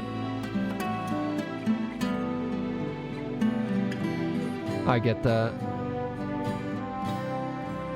Let me go back to Dentalian. Manifestation. Dentalian appears in a flash of red light as a 10-foot-tall humanoid, resplendent in crimson and gold robes. His head is a massive conglomeration of dozens of human faces, male and female, young and old. A gold crown is big around as a barrel rests on the brow of his enormous cranium. Dentalian carries a great tome under one arm and speaks with the voices of his many faces, always in cryptic passages that he reads from his book. Sometimes just one face reads from his tome, but the speaking face changes often and usually in mid-sentence. Those who glance at the book's pages see a dark sky filled with stars that change with each flip of a page. The stream delay is crazy on my end. It's probably a solid 20 seconds. Let me do a quick test to see how much it is on my end. Wiggle, wiggle, wiggle. And now I watch. I watch and I wait and I wonder. So it's about like 10 seconds. Nice internet, bro.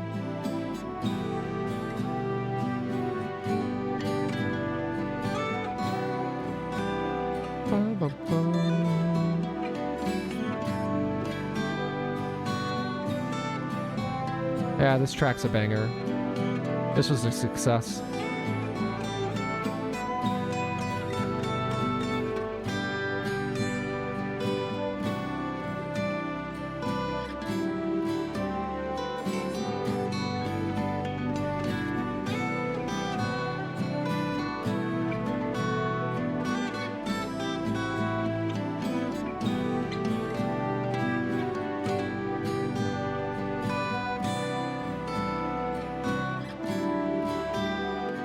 Well, looks like ads are starting, so I'll wait until you come back to talk more about it. I'm going to get back to working on the song until you get back.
Two ads in a row?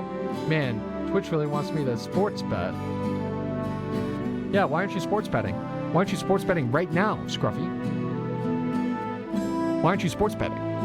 Don't you want a sports bet? You're gonna win big. 99% of gamblers quit right before winning big. Don't be part of that 99%. Be the 1% that succeeds.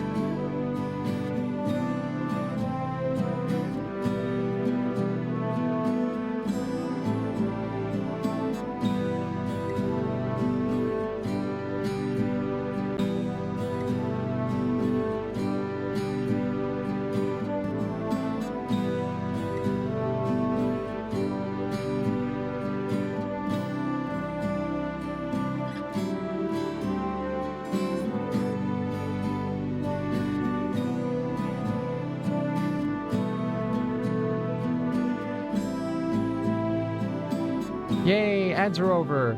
Did you sports bet? Did you sports bet? Are you part of the 1% that didn't quit before winning big? Also, I'm happy to just chat while you work on music. Thank you. I'm happy to chat while I work on music. Just chatting stream. Music Zatsudan.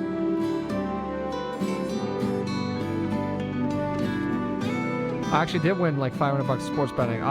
Dude, I won like 700. Combination of sports betting and just normal casino betting. I think it was FanDuel was running this promotion that like kind of got out of hand on their end, and it was basically like, if you bet, the more people bet on this team, the better we'll make the odds. And basically got to the point where like there was like a 99% chance that the thing was going to happen.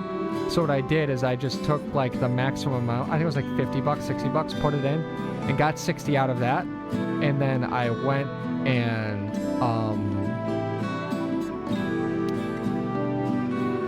I think I bet on just like a 2-to-1 or 1-to-2. So it was like a 50% return odds soccer game. And then I took all of that and I did double or nothing twice on blackjack. And then I took out like 600 of that. And then I just continued to play bet the rest of it. And I ended up pulling out with like over 700. I have a decently high luck stat. IRL. It's easy, you just gotta win. Hey, let's go.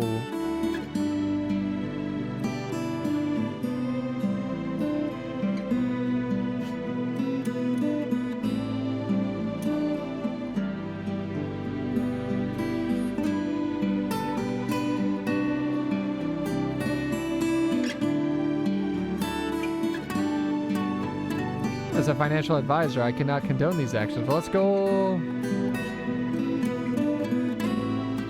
Look at you spelling advisor with an O and not an E. Zero pretentiousness within you.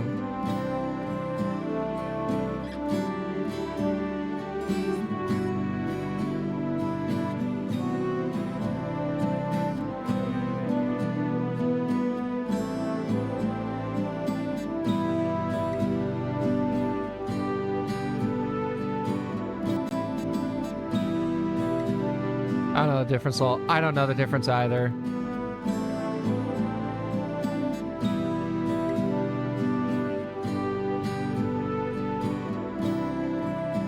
I'm just trolling.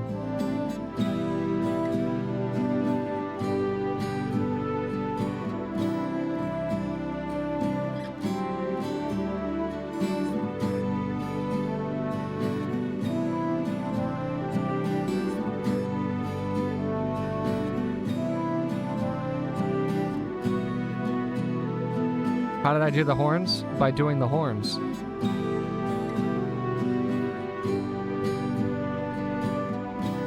I have Albion 1.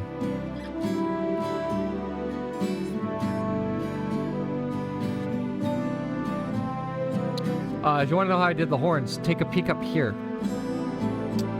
You see this funny little number here that says 18,531 megabytes? That's how much RAM I'm using. Basically, and all of that's dedicated to running the orchestra. Because this program runs, basically has samples for every possible note, with different microphone setups, all in uncompressed audio.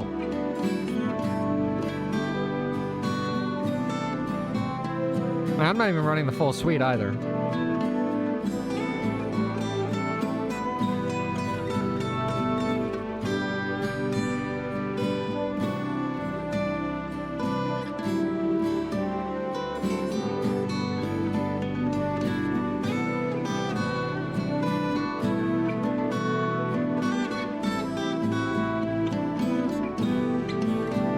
That's really cool. I think it was like $200 when I got it, something like that. Pretty expensive, but definitely highly useful. And obviously very extremely easy to set up. Like the returns on it are very high.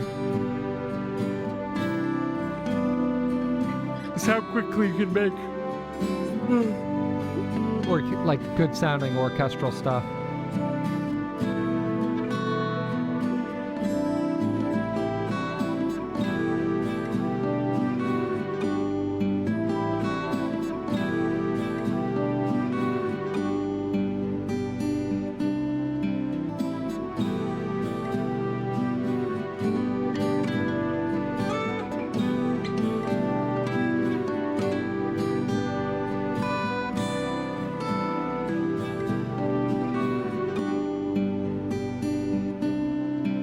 It's really impressive how you can make all these different instruments. You are stupid talented, dude. Thank you very much. Well, I didn't make the instrument. I just go and I slap down the notes. I want to do something that might... Oh, wait, hold up. We can save this. Save this as is. This is good. New version. I want to do something here. This is not canon, as in...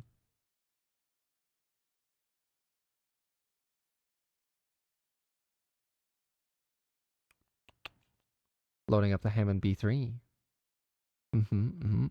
Get excited. It's the B3. It's my favorite instrument in the entire world. It's literally the best instrument in the entire world.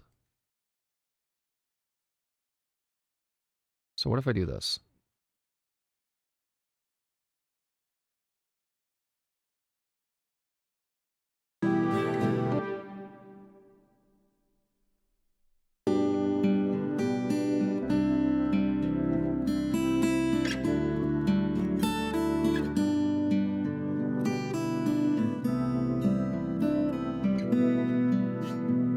Hey J9, how are you doing?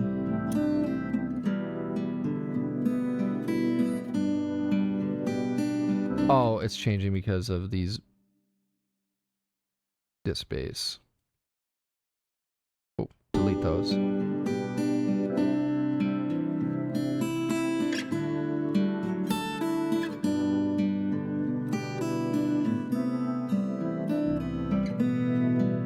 You're almost done with your first week of your spring semester.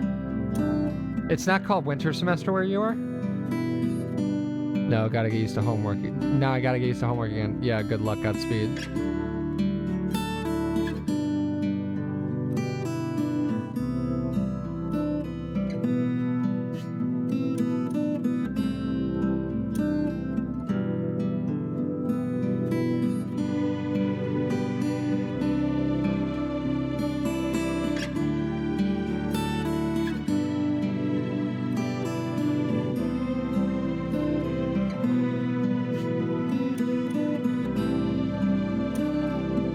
Considering there's only summer, fall, and spring semester where I'm at. Interesting.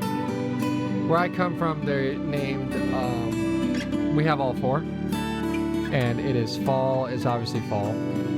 And winter is what I think your spring is. And spring and summer are actually 7-week splits. They're the entire, like, off, quote-unquote, off-season, split into two. Which is funny because it obviously breaks what the word semester means. That's for college. It's pretty weird for me. Yeah.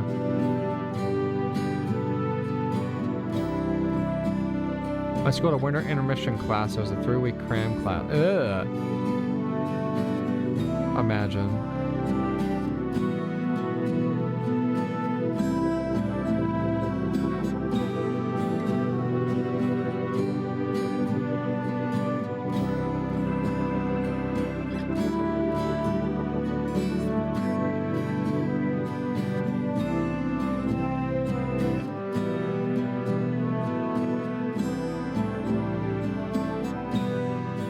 Yeah, it sounds terrible, and that sounds very dumb.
Oh, didn't mean to delete that.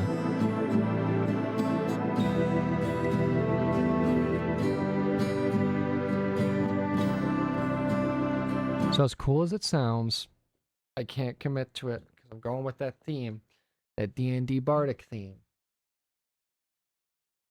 Maybe an alternate version of it, or I could do something neat and cool with the progression, kind of like an alternate version.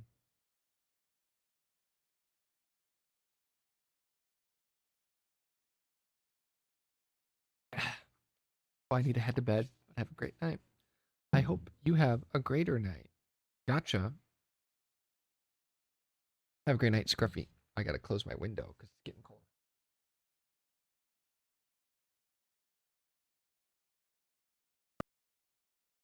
Oh, getting up and then sitting down was tough for a second.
Also, God bless Scruffy. That was bad and I forgot to say that.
I think I'm about ready to call it. I'm starting to like fall asleep in my chair.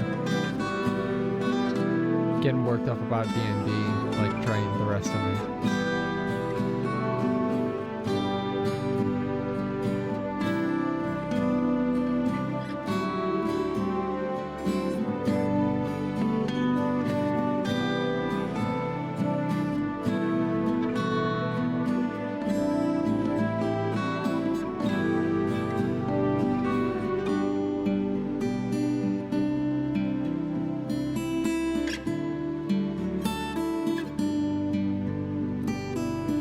So glad that finger picking worked out.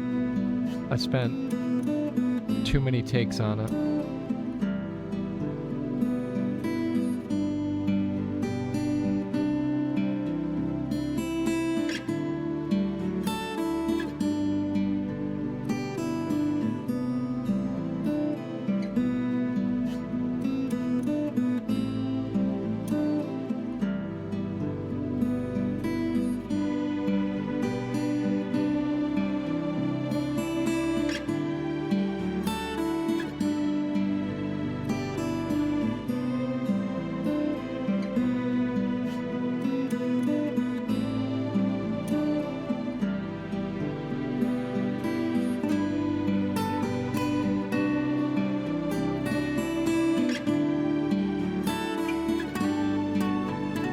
While I'm listening, I'm gonna find who we're rating.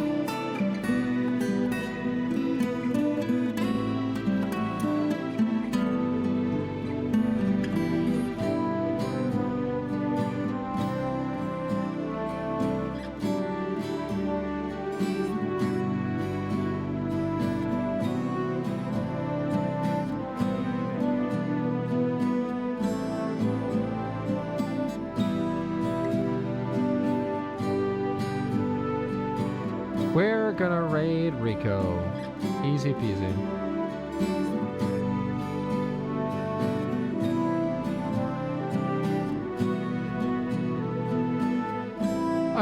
I hope everyone has a great night. I hope everyone enjoys hanging out with Rico. It's his affiliate anniversary today. So if any of you are still awake and you weren't put to sleep by my siren song, please wish him a happy streamiversary, or whatever they call it, Lamau. I hope everyone has a good night. I hope everyone is safe out there.